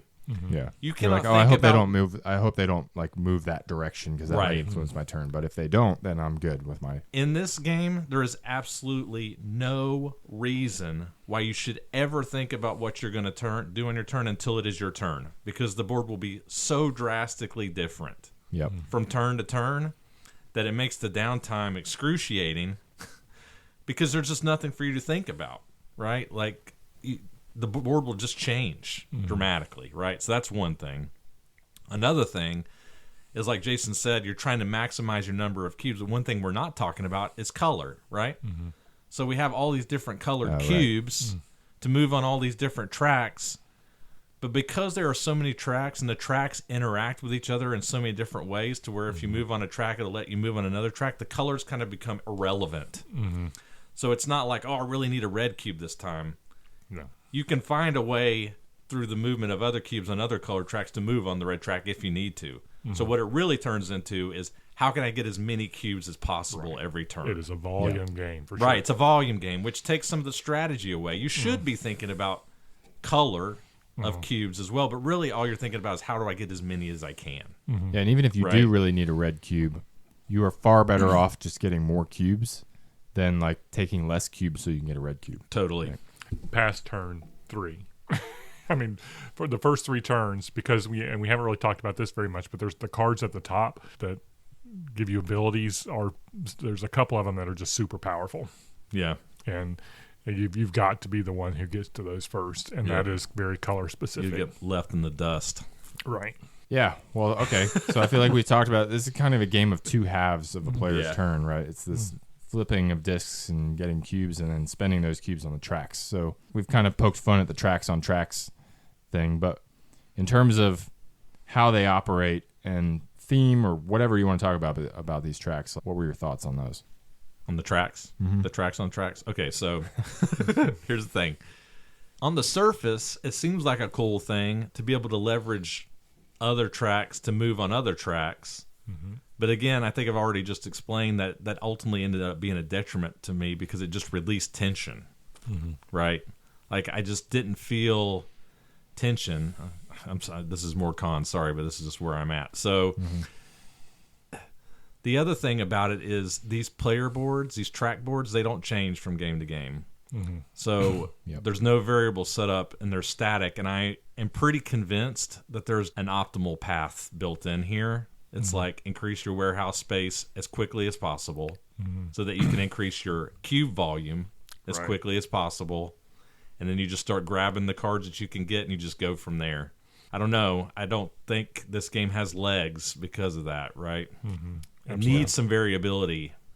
There's variability in the puzzle, but the board game elements around it needed also some variability, and it's just not there, right? Yeah, I mean, it can feel somewhat satisfying on a turn to like combo. Like I start off with 3 cubes, but I get to move 8 markers because combo. I moved this marker, which gave me another cube for free, which I used to move this marker, and that marker lets me move a marker on the other board, which lets me move a marker on that board, and like that feels cool the first couple of times. But I don't know, it quickly loses its appeal Yeah. or its novelty, I guess, a lot of these other issues that we're discussing sort of start to rear their head. And so, yeah. Well, it kind of feels like we haven't used this term in a while, but I feel like we've said before when a game starts to feel like it's playing you. Mhm. You know what I mean? You're just making sensical moves, and it's just working out, and the game's kind of doing it for you in a way. I don't know. It just was weird that way. Yeah. I have to talk about the plus or minus one dice rolling card. Oh, the dice rolling thing, yeah. You can turn in a white cube or 2 cubes, I think, and roll dice and get more cubes. Get more cubes for that turning into the 1 cube. Get 2 for 1 or 3 for 2. No brainer. No brainer. And with this plus or minus 1, you don't get a cube if you roll a 1 or a 6. So there is a little bit of danger if you don't have that. But otherwise, you're kind of guaranteed that on any turn that you have, instead of getting 3, you get 4 or 5 kind of thing. Right. And in this game, that's killer. And I think in our plays, we had runaway leaders. The first time it was me, and to the point that both Jason and Chris were right. Yeah, I'm going to rant about this. There's like, Bill, you're over here cheating over here. How are you this high on the freaking board? And it's like, this is the way the game plays. And it's like, that's not possible kind of thing. And then the second game, Chris is totally blown away. Runaway leader's like, oh yeah, I'm kind of getting it. And it was like, I'm sitting there really kind of mad about the whole thing because they've given me such a rash about winning the last time, accusing me of cheating. And it's like, oh. Anyway, so this game, I think, is a real bad runaway leader problem because of the power of the cards at the top. So that's my rant. You were unfairly accused, but I will say one thing to save ourselves slightly is that in the first game, we were allowing ourselves to flip tokens and then flip them back over if we changed our mind. Mm-hmm. And whether it happened or not, and it very well may not have, because we have seen that you can just kill people in this game, but there was a question about whether the board was getting set back up right. So we're like, oh, well, this can't be right. And then we're like, oh, maybe it can, because, you can just get runaway snowball issues big time in this game. Yeah, I feel like we have to call out the starting position, too, right? Based on turn order, whoever's first in turn order gets like no cubes to start with or something, and then hosed. And then all the other players get 1 or 2 based on your seating position. Bill, you were complaining about that big time, like the second game. I feel like it makes a big difference. Totally. Because there does appear to be like an opening move. For sure. Right? There's one track that if you have 2 cubes to start the game with, you can basically bump your warehouse size before the game even starts. Yep. And potentially move on some other tracks. I was in the position where I started with 2 cubes during that game. Mm-hmm. I didn't win, but I started off with like 4 markers moved before the game even started, and Bill was starting it like at ground zero, right? Right. I had maybe move 1. It took me like 3 other turns to have 4 things moved. Yep. So yeah. And I'm not sure that there's a ton of advantage to going first. None that I can pick out. No. And so that just felt a little weird in a game that's all about volume of cubes, to just blatantly give certain positions more cubes to start the game with. Felt weird. Final thoughts? Yeah, go ahead, Jason. Oh, you're going to make me start. Okay. Yeah, you're next. It's your turn. Yeah. This was Jason's game, by the way. Yeah. This is not helping my record. I'm glad that we got my episode in. To be fair, Chris keeps picking all my worst games to bring on the episodes. You gave me a list in an email. Yeah. Somehow you're picking all the worst ones. So whose fault is it really? Yeah. Jason picked some good games last time. Yeah, this was not a good one. This was a stinker. The ideas are cool. The puzzle, like we mentioned, the puzzle idea is interesting. The tracks even promise interesting not decisions maybe, but interactions and combos, and like I do this and it lets me do this and lets me do that. And that does happen in this game. But I don't know, it just doesn't click. Between the static nature of the boards, where there's just nothing dynamic, to the weird starting positions, to we didn't even talk about the event cards really, but I felt like the event cards were kind of a non-issue. Never thought about them. 50% of the event cards I feel like are just like, oh, all the mansions at the end of the game are worth 1 extra point. It's like that doesn't affect anything during this round. It just adds something that you're trying to do anyway. That like universally affects everybody at the end of the game. It's like, okay, well, the runaway leader just got even more powerful right, by doing nothing, right? So most of the event cards were a non-issue. yeah, I don't know. This game was a disappointment from a components perspective. I gave this one a 2. Solid 2. Unfortunately. So Okay. Yeah, as we said at the start of the review, I did think that the disc flipping puzzle was a fun activity. And I'll emphasize that as being an activity and a puzzle to solve. Unfortunately for this game, they took that activity and then all of the board gamey things that they stapled onto it surrounding it are just bad. It's try not to be too negative. Again, the central idea is clever, but everything else about it just felt really uninspired and not interesting and kind of played itself. And really, the game just boiled down to get as many cubes as possible. That was all I was thinking about the whole game. And then the rest just worked itself out, right? All that other stuff didn't really matter. Right. Just do things that make sense, right? This game is terrible. I mean, honestly, it's just real bad. This is one of the worst ones I've played in a long time. And it's a shame because I was excited about this one too because I think it looks cool on the table. The puzzle is neat. The game is not good. So yeah, I'm also giving it a 2. It's a game. It's not a 1. It's just not a fun one, in my opinion. So yeah, 2. yeah. That's funny because I mean, the first time I played it, I kind of liked it. I felt super guilty about the whole Bill, you cheated thing. But it was like, it does give you warm fuzzies when you're rocking back and forth on the 2 sets track, the shipping and the warehouse tracks where things are cascading and you're moving a bunch of chips from left to right. But I mean, Chris, you're 100% right. It had nothing to do with me. And it had everything to do with the fact that I was turning in chips, surplus of cubes. Yeah. I was getting maybe too many from from the board. Likely, but to me, I think this is broken. Wow, really? I'm going to give it a 1 because Whoa. because I won without trying. Right, I don't think there was any strategy I applied. The game does apply itself, really, because I was just getting a whole bunch of cubes. It didn't probably matter which one of those tracks I moved up, and I don't think either one of you would have been able to catch up. We weren't even close. Right, and I think, and then the next game, right, and then the next game, then Chris did it, and I don't think it mattered what you did. No. Really, certainly past turn 3. And any game that makes you feel bad, like I didn't win any of the games we played of it.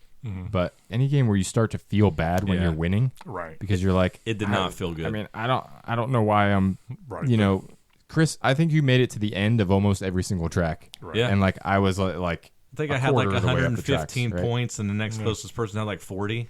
And normally that's like a fist pump moment, and I just was like, this feels gross. Right. Like it just didn't feel right. Yeah. You know what I mean? I think I had 20 or something. So yeah. Anyway, I think this is woefully broken, partly because of the cards at the top, but partly because of the runaway leader, and there's just no way to make it a game after turn 3. You could stop this game at turn 3 and know exactly who's going to win. Yeah. So good points. Those are my thoughts. Another uplifting review from Dadaocheng. I don't think you need to talk about where you can get it. They can't all be good.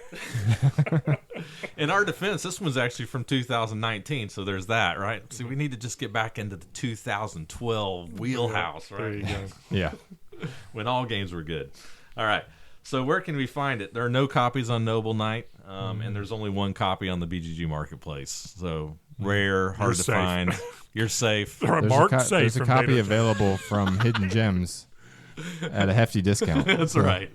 Posted by Jay Yanchuleff. Or Ken, because he's our like broker now. He's our salesman. He does a great job. We appreciate him. I think that's my first one. That felt pretty good.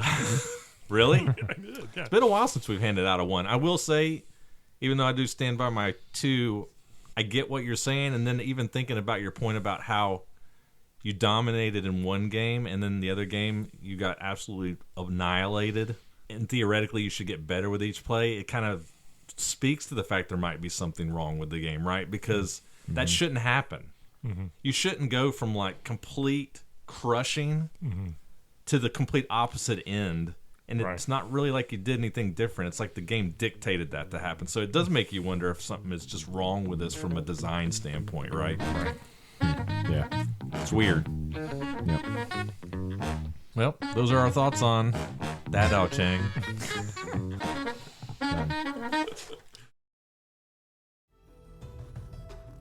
Welcome to Airship City.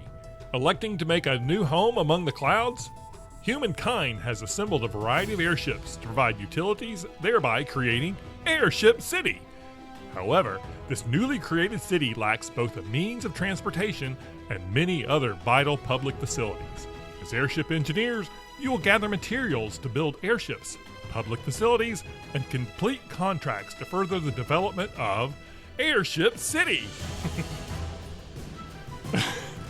This message has been sponsored by Hidden Gems And Airship City. and Airship City. That was awesome. Well done, Bill. Well, thank you.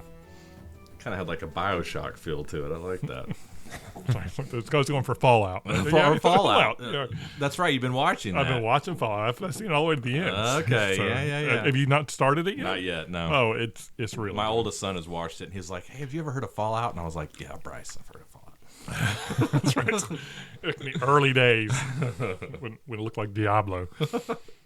All right, Airship City, published in 2018. Here's another more recent one for us. Published by Simon, or Yeah. Come On, or Cool Mini or Not, if you're old school like us. Funforge and Analog Lunchbox. At the time of this recording, its BGG ranking is 4,488. Designer of this game is Masaki Suga. He's a Japanese designer. He's got one other design that you might have heard of, a game called Pass Tally. Have you heard of this game, Jason? I have heard of it. I don't Yeah. know anything about it. Yeah, it's kind of abstract looking. I've not played it. It's like colorful, lots of lines stacking. Looks abstract, but I've never played it. Another game called Lagerstatten that I've also heard of, but it's a little bit more on the obscure side. All right. Brief rules summary. This will be brief for Airship City. Well, let me rephrase that. The rules might not necessarily be brief. I'm going to try to keep it short. They're not comprehensive. Let's just put it that way. Okay. Because this is one of those games that is not a hard game to play. I don't consider it to be a complex, heavy game, but there are quite a few rules to it, so I'm just going to try to skim and hit the high points, and we'll fill in the gaps in the review, okay? Okay. All right. In Airship City, the players are piloting their fleet of personal airships through the Cloud Islands, gathering resources in an attempt to fulfill contracts, construct airships for the public, and construct helpful utility buildings. The central play area consists of a randomly distributed 4x4 array of square Sky Island building tiles.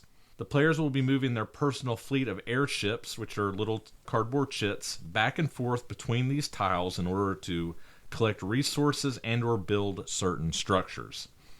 Each player also has a personal board where they track and manage their recipe fulfillment style contracts that they have acquired, and also their resources, of which there are 4 types: wood, stone, gold, and gears.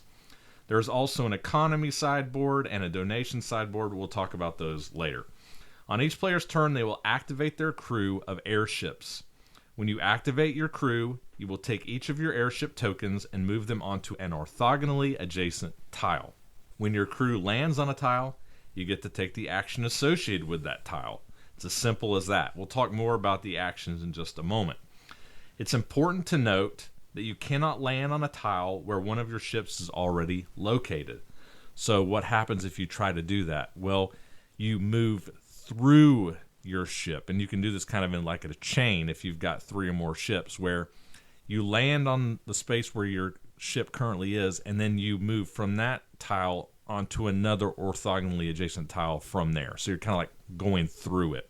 You can, however, land on a tile where your opponents are already located. If you do that, though, you will likely, depending on the tile, give them something known as a piggybacking bonus. So basically, if I land on a wood resource generating tile and Bill is already there, Bill will get to generate a wood resource because I landed on it and he was already there. Now, if Jason later came and landed on that same tile and Bill and I were still there and we haven't moved, we haven't had another turn since then, Bill would again get another wood resource, and then I would get a wood resource because somebody landed there after I went there. So that's piggybacking.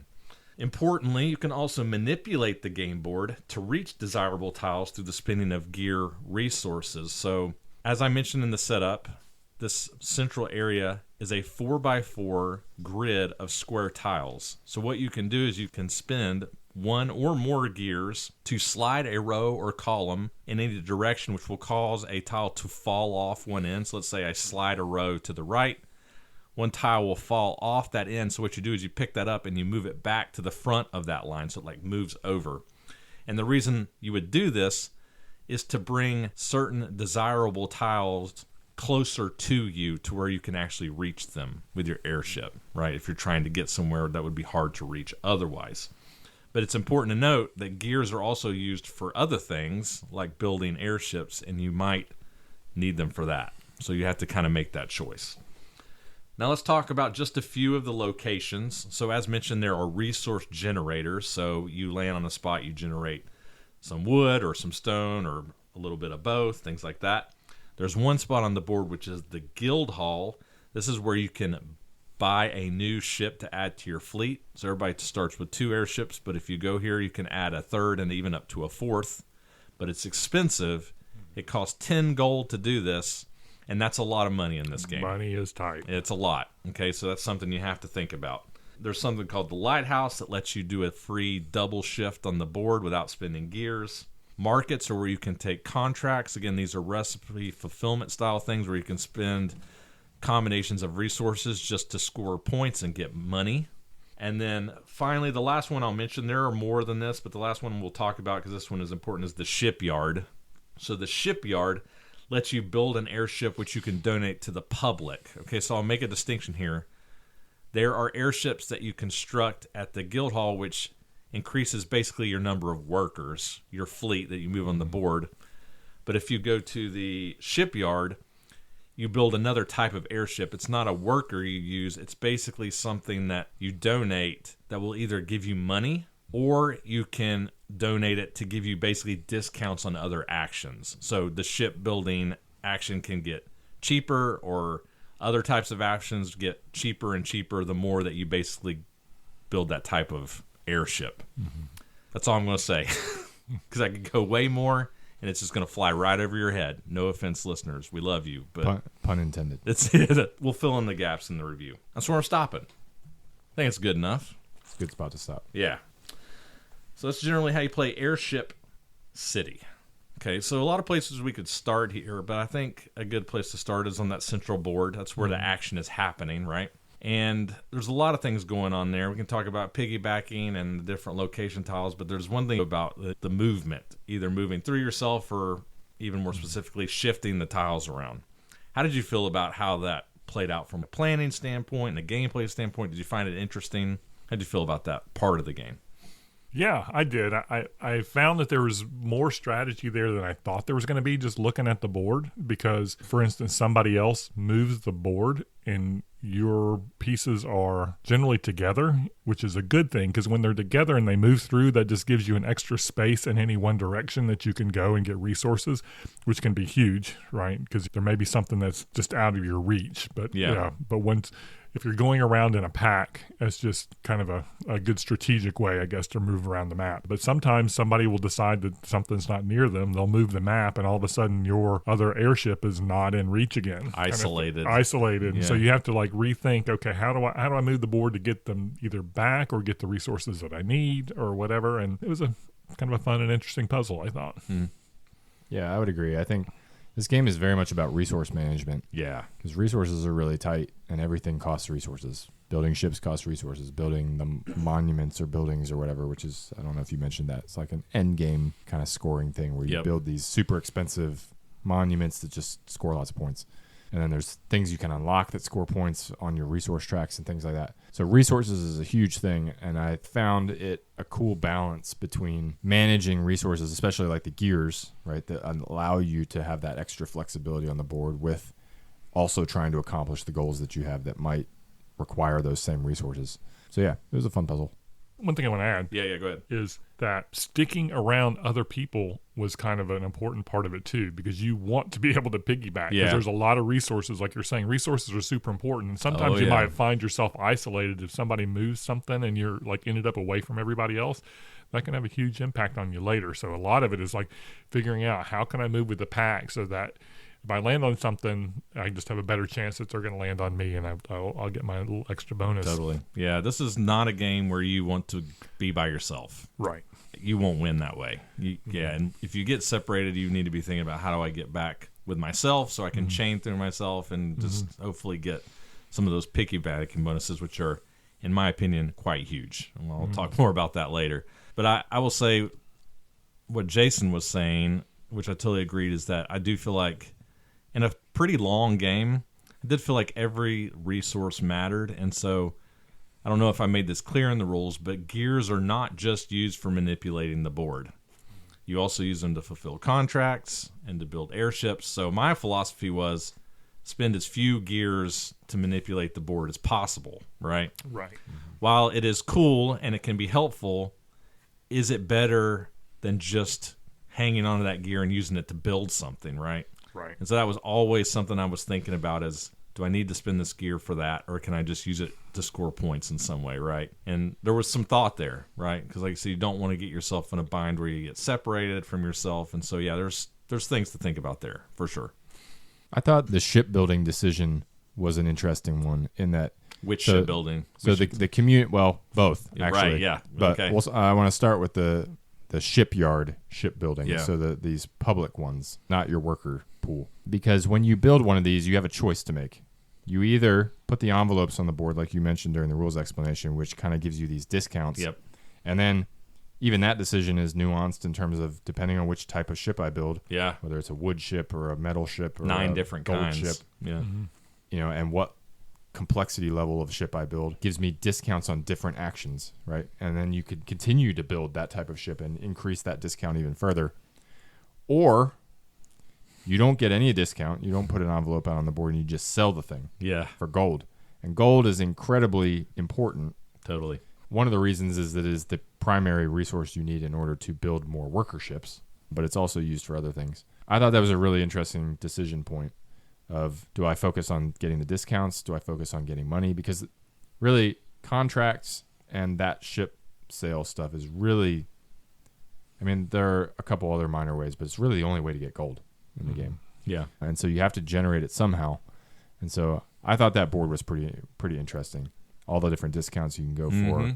And then not only are you going for those discounts, but every one of those ship types that you have the majority of envelopes in, it's like whoever has the majority of majorities gets an even bigger end game bonus. So I thought there was a lot to think about on that board, and it was interesting. I'll agree with that. Every single interaction or purchase that you make, there's a huge opportunity cost to it, and that's really part of the game, is figuring out what am I losing out on when I buy this thing, and just really going through weighing what's that impact going to be on me for the rest of the game. I don't know. To me, hugely difficult, and sometimes it was very opaque because I've just felt like, I think this is the right thing I'm going to do right now, but oftentimes 3 turns later is like, oh dang it, I should have done this other thing, because I watch other people kind of creating some synergies. This is, to me, was a hard grain to kind of create the engine. I feel like other people were able to do it, and I think it's possible with this game, but It's glacial. yes, it is. I think. It's moving through molasses for Yes. sure. Yeah. Absolutely. It feels slow. I'm not saying that's necessarily a bad thing, but it's like small incremental benefits, and you're like, am I really helping myself? Right. Exactly. Is it really doing anything? It is. It's like, should I do this thing to score these points now, or should I wait 2 more? It's going to take me 2 more turns to do this other thing that might be more valuable, but it might not be. Yeah. It's hard to parse. It is hard to parse, because the switch side of that is it feels like everything's going slow, but at the end of the game all of a sudden just appears. But it can be player controlled, which can also make it appear faster than you want. I'm sure we can talk about that later, but yes, there's a lot to think about there. I think a thought that I would just bring in real quickly to kind of tie together what you two have just said, I think it's becoming clear, but I'll just go ahead and say it. I do feel like this game has different paths to follow. There are different paths to victory here, right? Yeah. So in most games, getting more workers is the thing to do, right? But we saw games in this where people won by doing that, and we saw games where people won by just keeping their first two and hanging on and making it work that way. That's one thing. I think both of those games were me. Yeah, shut up.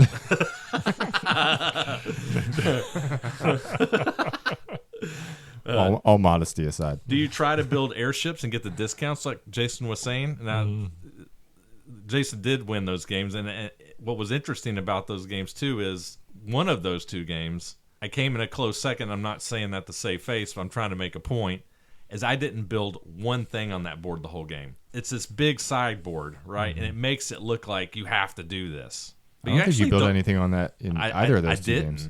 And I came in second both times, which showed me you can do it without having... I'm not saying... I think the airship board is important, but it's not required. I just ignored it completely. Right. I was like, I'm going to try this. And it was close. It's viable, I guess is what I'm saying. Jason mentioned the money. Do you just sell all your airships for money? Do you use them for discounts? Do you just get your money through contracts? There's a lot of different ways you can go about trying to crack this puzzle, I think. Which is, in my book, is always a good thing. Right.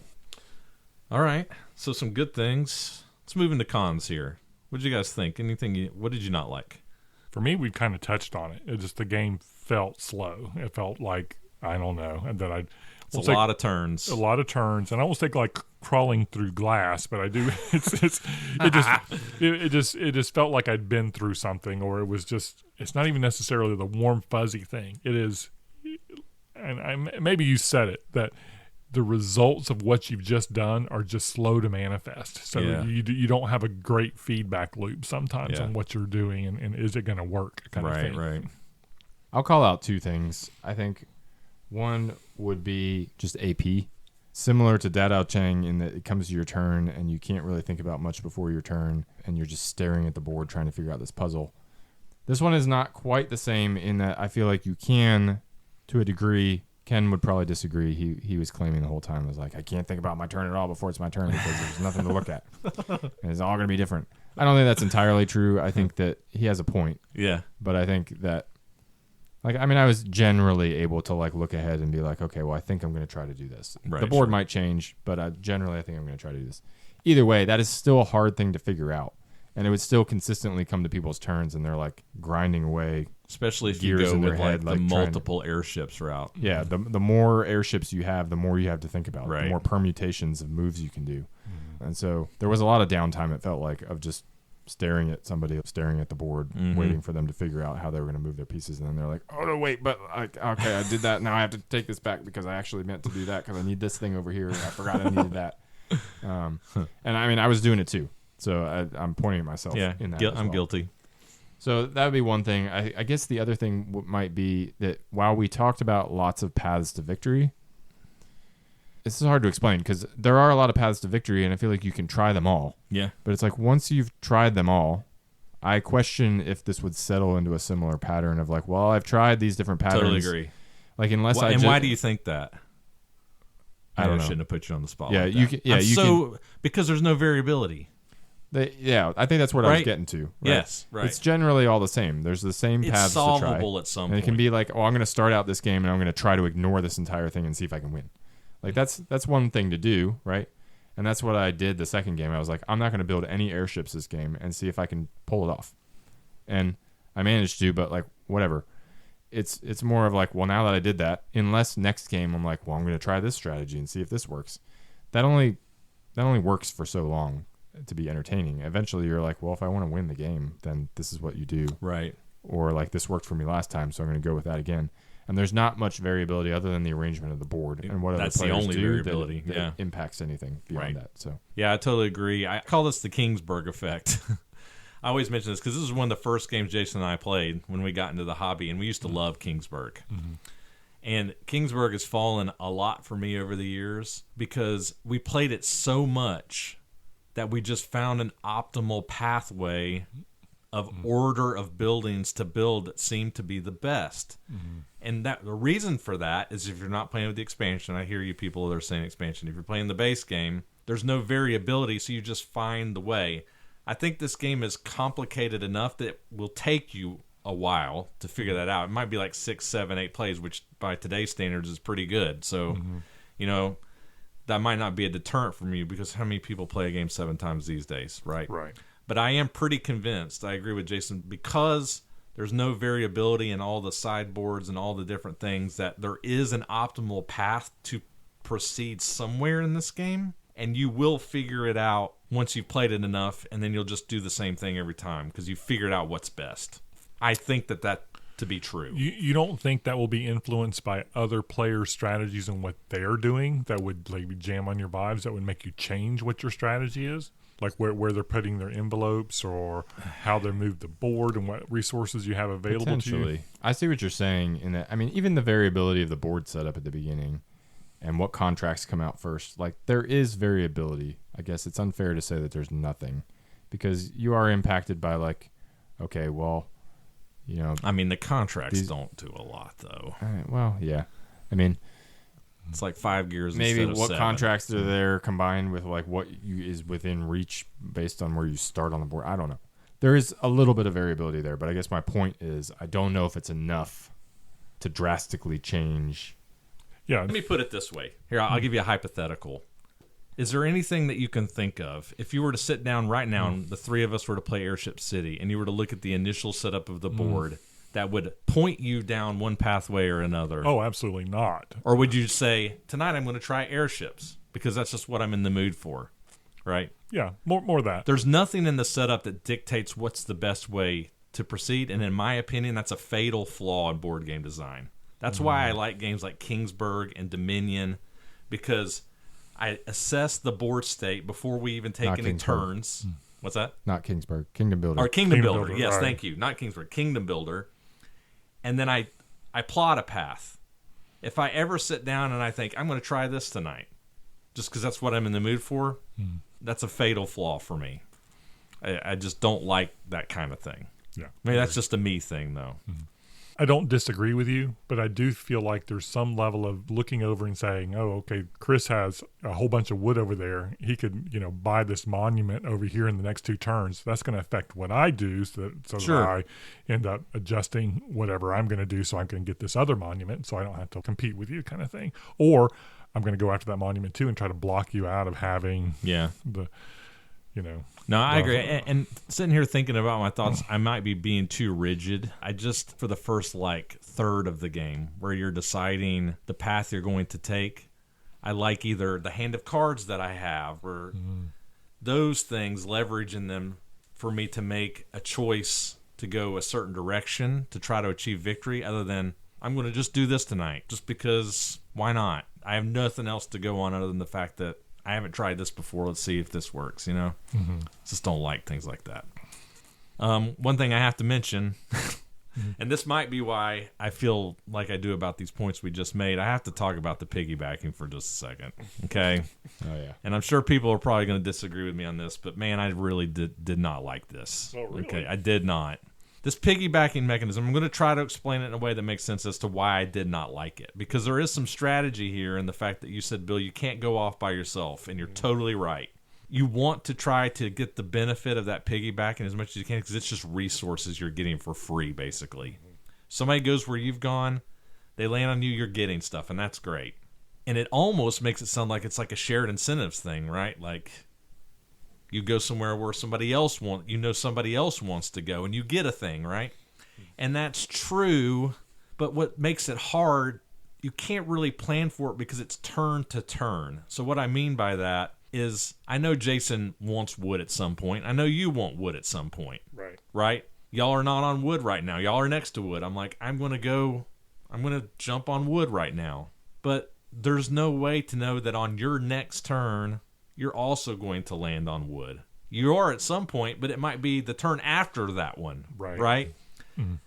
It's not like a game like Quebec, which I didn't review, but I have played, where in Quebec, you really do have to think about where do I think people really want to go this round, right? Like I have more leeway to determine where I think people are going to prioritize where they're going. Mm-hmm.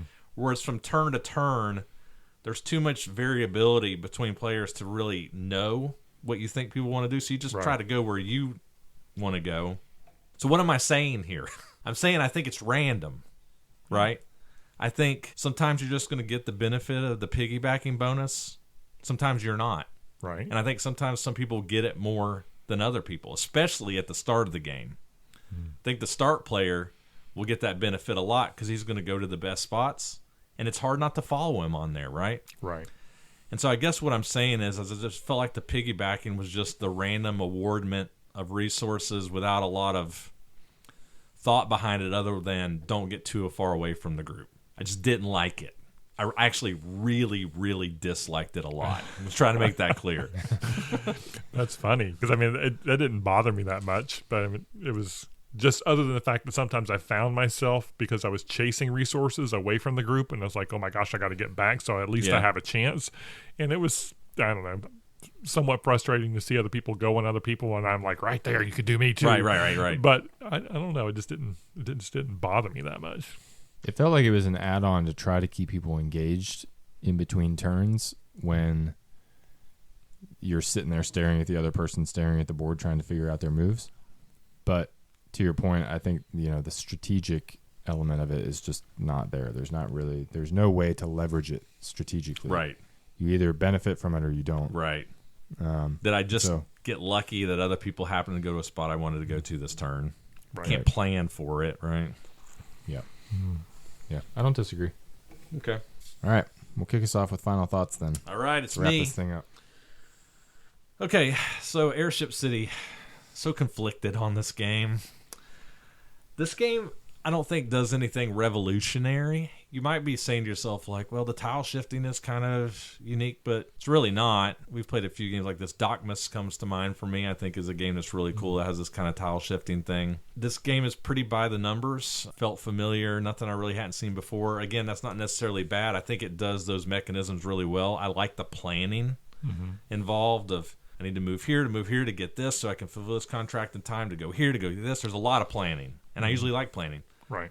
I do think there are, on initial plays, multiple paths to victory, although I think if you played it enough, you would find something that's optimal. But putting that aside, there's a lot to try your first few plays. So why did I not like it? Well, the piggybacking, I hated it. I just don't like the random awardment of resources. It just bothers me. Just didn't feel like there was any rhyme or reason to it. People may disagree with me on this, but I felt like, at least I could say for myself, I didn't feel like I was the beneficiary of it a lot, which is probably why I'm more salty about it. And I feel like it affected my game, and so that's probably why I'm being more sensitive to it. But it killed the game for me, to be quite honest, which is why I'm going to give it a 3. I don't think it's bad. Like I said, I think the core mechanisms are good, but they're just a couple of things. The piggybacking and the limited variability and setup, it's just a meh for me. Just pass. Okay. I can't say that I can disagree too much. I mean, I mostly enjoyed my plays of the game. I think there's strategy here to be had, certainly, like you've just said. I don't think it's really too complicated to grok the rules. I mean, you kind of get what's going on, and so as you're playing, I'll say approaches that you can try, and I guess we've talked about that for the last little bit. So yeah. I liked all of that.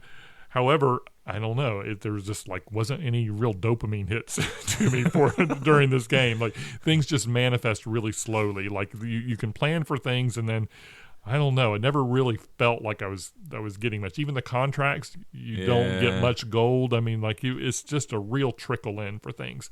And even when you sell your ships, to me, there was a negative component to that, because it's I could have been getting this if I didn't sell my ship, right. But I'm going to get my ship, and it just almost feels like a deal with the devil with all of your transactions, that you're just losing almost as much as you're gaining in part of it. So anyway, I do think there's people out there that could like it a lot, but I didn't. And again, I wasn't really bothered that much by the piggybacking. I thought it was, an okay rule, but I'm going to give it a 3 as well. I think you made a good point. You just said something that just kind of clicked with me. I thought was pretty profound, is that this game doesn't have a whoa moment. Yeah. I've mentioned Quebec a few times here. I don't know why it's on my mind, but when we played it that last time and Bill got all those pink cubes in that one bin, we were like, whoa, Right. There's that whoa moment. Right. When you do something really cool and people get kind of freaked out because they're like, Bill might have just won doing that. Right. That doesn't really happen in this game. No. Like you said, it's just kind of slow. Yeah. Right. Yeah, to that point, the thing that kept going through my head is that I feel like a game can be too balanced sometimes. No Too rough smooth. edges. Yeah. There's no rough edges to this game.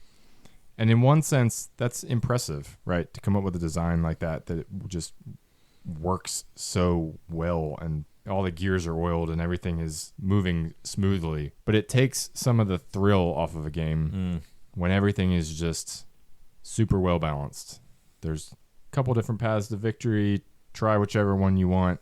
Be marginally more efficient than everybody else and maybe you'll win, right? And then tack onto that your efficiency could be impacted by a randomness factor of piggybacking, right? I didn't dislike playing this game. In fact, I kind of enjoyed it. I mean, there you owned us. Well, yeah, but that's not the only reason, I suppose. I'm just messing with you. I mean, it probably contributes. but especially winning twice with completely opposite strategies, that helps. It's true. You guys really suck at this. Yeah, but I mean, like, I think, I don't know. I've seen this game is everywhere. Not to jump ahead to where can you find it, but I feel like there's a bajillion copies of it and they're dirt cheap. Like you can find it for like $10, $8, right? So if you're gonna play a game twice and this type of thing sounds up your alley, I mean, it's not a bad play. Nah. Is it going to be something that's going to like stay on your shelf for a long, long time and continue to deliver good gameplay over and over? Probably not. So it's to any given person's discretion as to whether that's worthwhile to play or not, right? For me, I think I've played it enough, right? I don't think there's not anything left in it that I'm like wanting to go explore. And for me, that means it's just a 3 because while I didn't dislike it, there's nothing that gripped me enough to be like, I want to play that again, or I want to continue to play that for a long time. So, yeah, got to give it a 3, unfortunately. All right, yeah, well, if you want to test our many theories on board game philosophy in the context of Airship City, because we've designed so many games ourselves, this game is readily available, as Jason said, so there are copies on Noble Knight as low as $8. Which doesn't apply for our discount code, but just throw something else in the cart. We'd appreciate it and get 10% off of your order. Again, that code is GEMS24. There are also 43 copies on the BGG Marketplace, also very reasonably priced. And those are our thoughts on Airship City. Nice. Well, thank you for joining us for this episode of Hidden Gems. If you like what we're doing here, please remember it's a huge help to us if you leave a rating or review on your podcast platform of choice and or follow us on our various social media platforms. Those simple things can make a big difference for the show's exposure so that more folks can enjoy exploring games with us. Check out the BGG Guild if you want to interact with us or share a game that you feel is a hidden gem. And if you're so inclined, please consider supporting the show over at patreon.com/hiddengemspodcast, where you can access and listen to all of our backstage extra content. Till next time, I'm your host. Who are you? I wrote I'm your host ... So I just read it that way. Till next time, I'm your host, Jason. This is Chris. And this is Bill. Thanks for listening. Polished as always. This episode of Hidden Gems, number 63, was recorded in Raleigh, North Carolina on May 19, 2024. After 3 years of podcasting, we know our listeners, and we know what they like. Join us again in 3 weeks as we review a trio of games from the good Dr. Knizia for the 4th time. Will they be bangers like Ra, or will they be duds like Beowulf? Tune in to find out. Hidden Gems is produced and edited by Chris Alley, Cameron Lockey, and Jason Yanchuleff. Our Board Game Geek Guild is monitored and managed by honorary Hidden Gems team member Ghidorah. Our Discord channel is monitored and managed by honorary Hidden Gems team member Snoozefest. Our show's logo was illustrated by designer and artist Caitlin Nieto. Check out her work on Instagram at It's Caitlin Nieto. We would love to hear from you. Feel free to join the discussion on our many social media accounts. You can find us on Facebook at Hidden Gems Board Game Podcast, Instagram at hiddengems.podcast, and X at Hidden Gems Board. Disagree with one of our reviews? Have something you want to say about one of the games we discussed today? You can also make your voice heard on our Board Game Geek Guild at BoardGameGeek.com, Guild number 3874. Once again, thank you for joining us on Hidden Gems, and until next time, fellow gem seekers, enjoy your games and enjoy your search.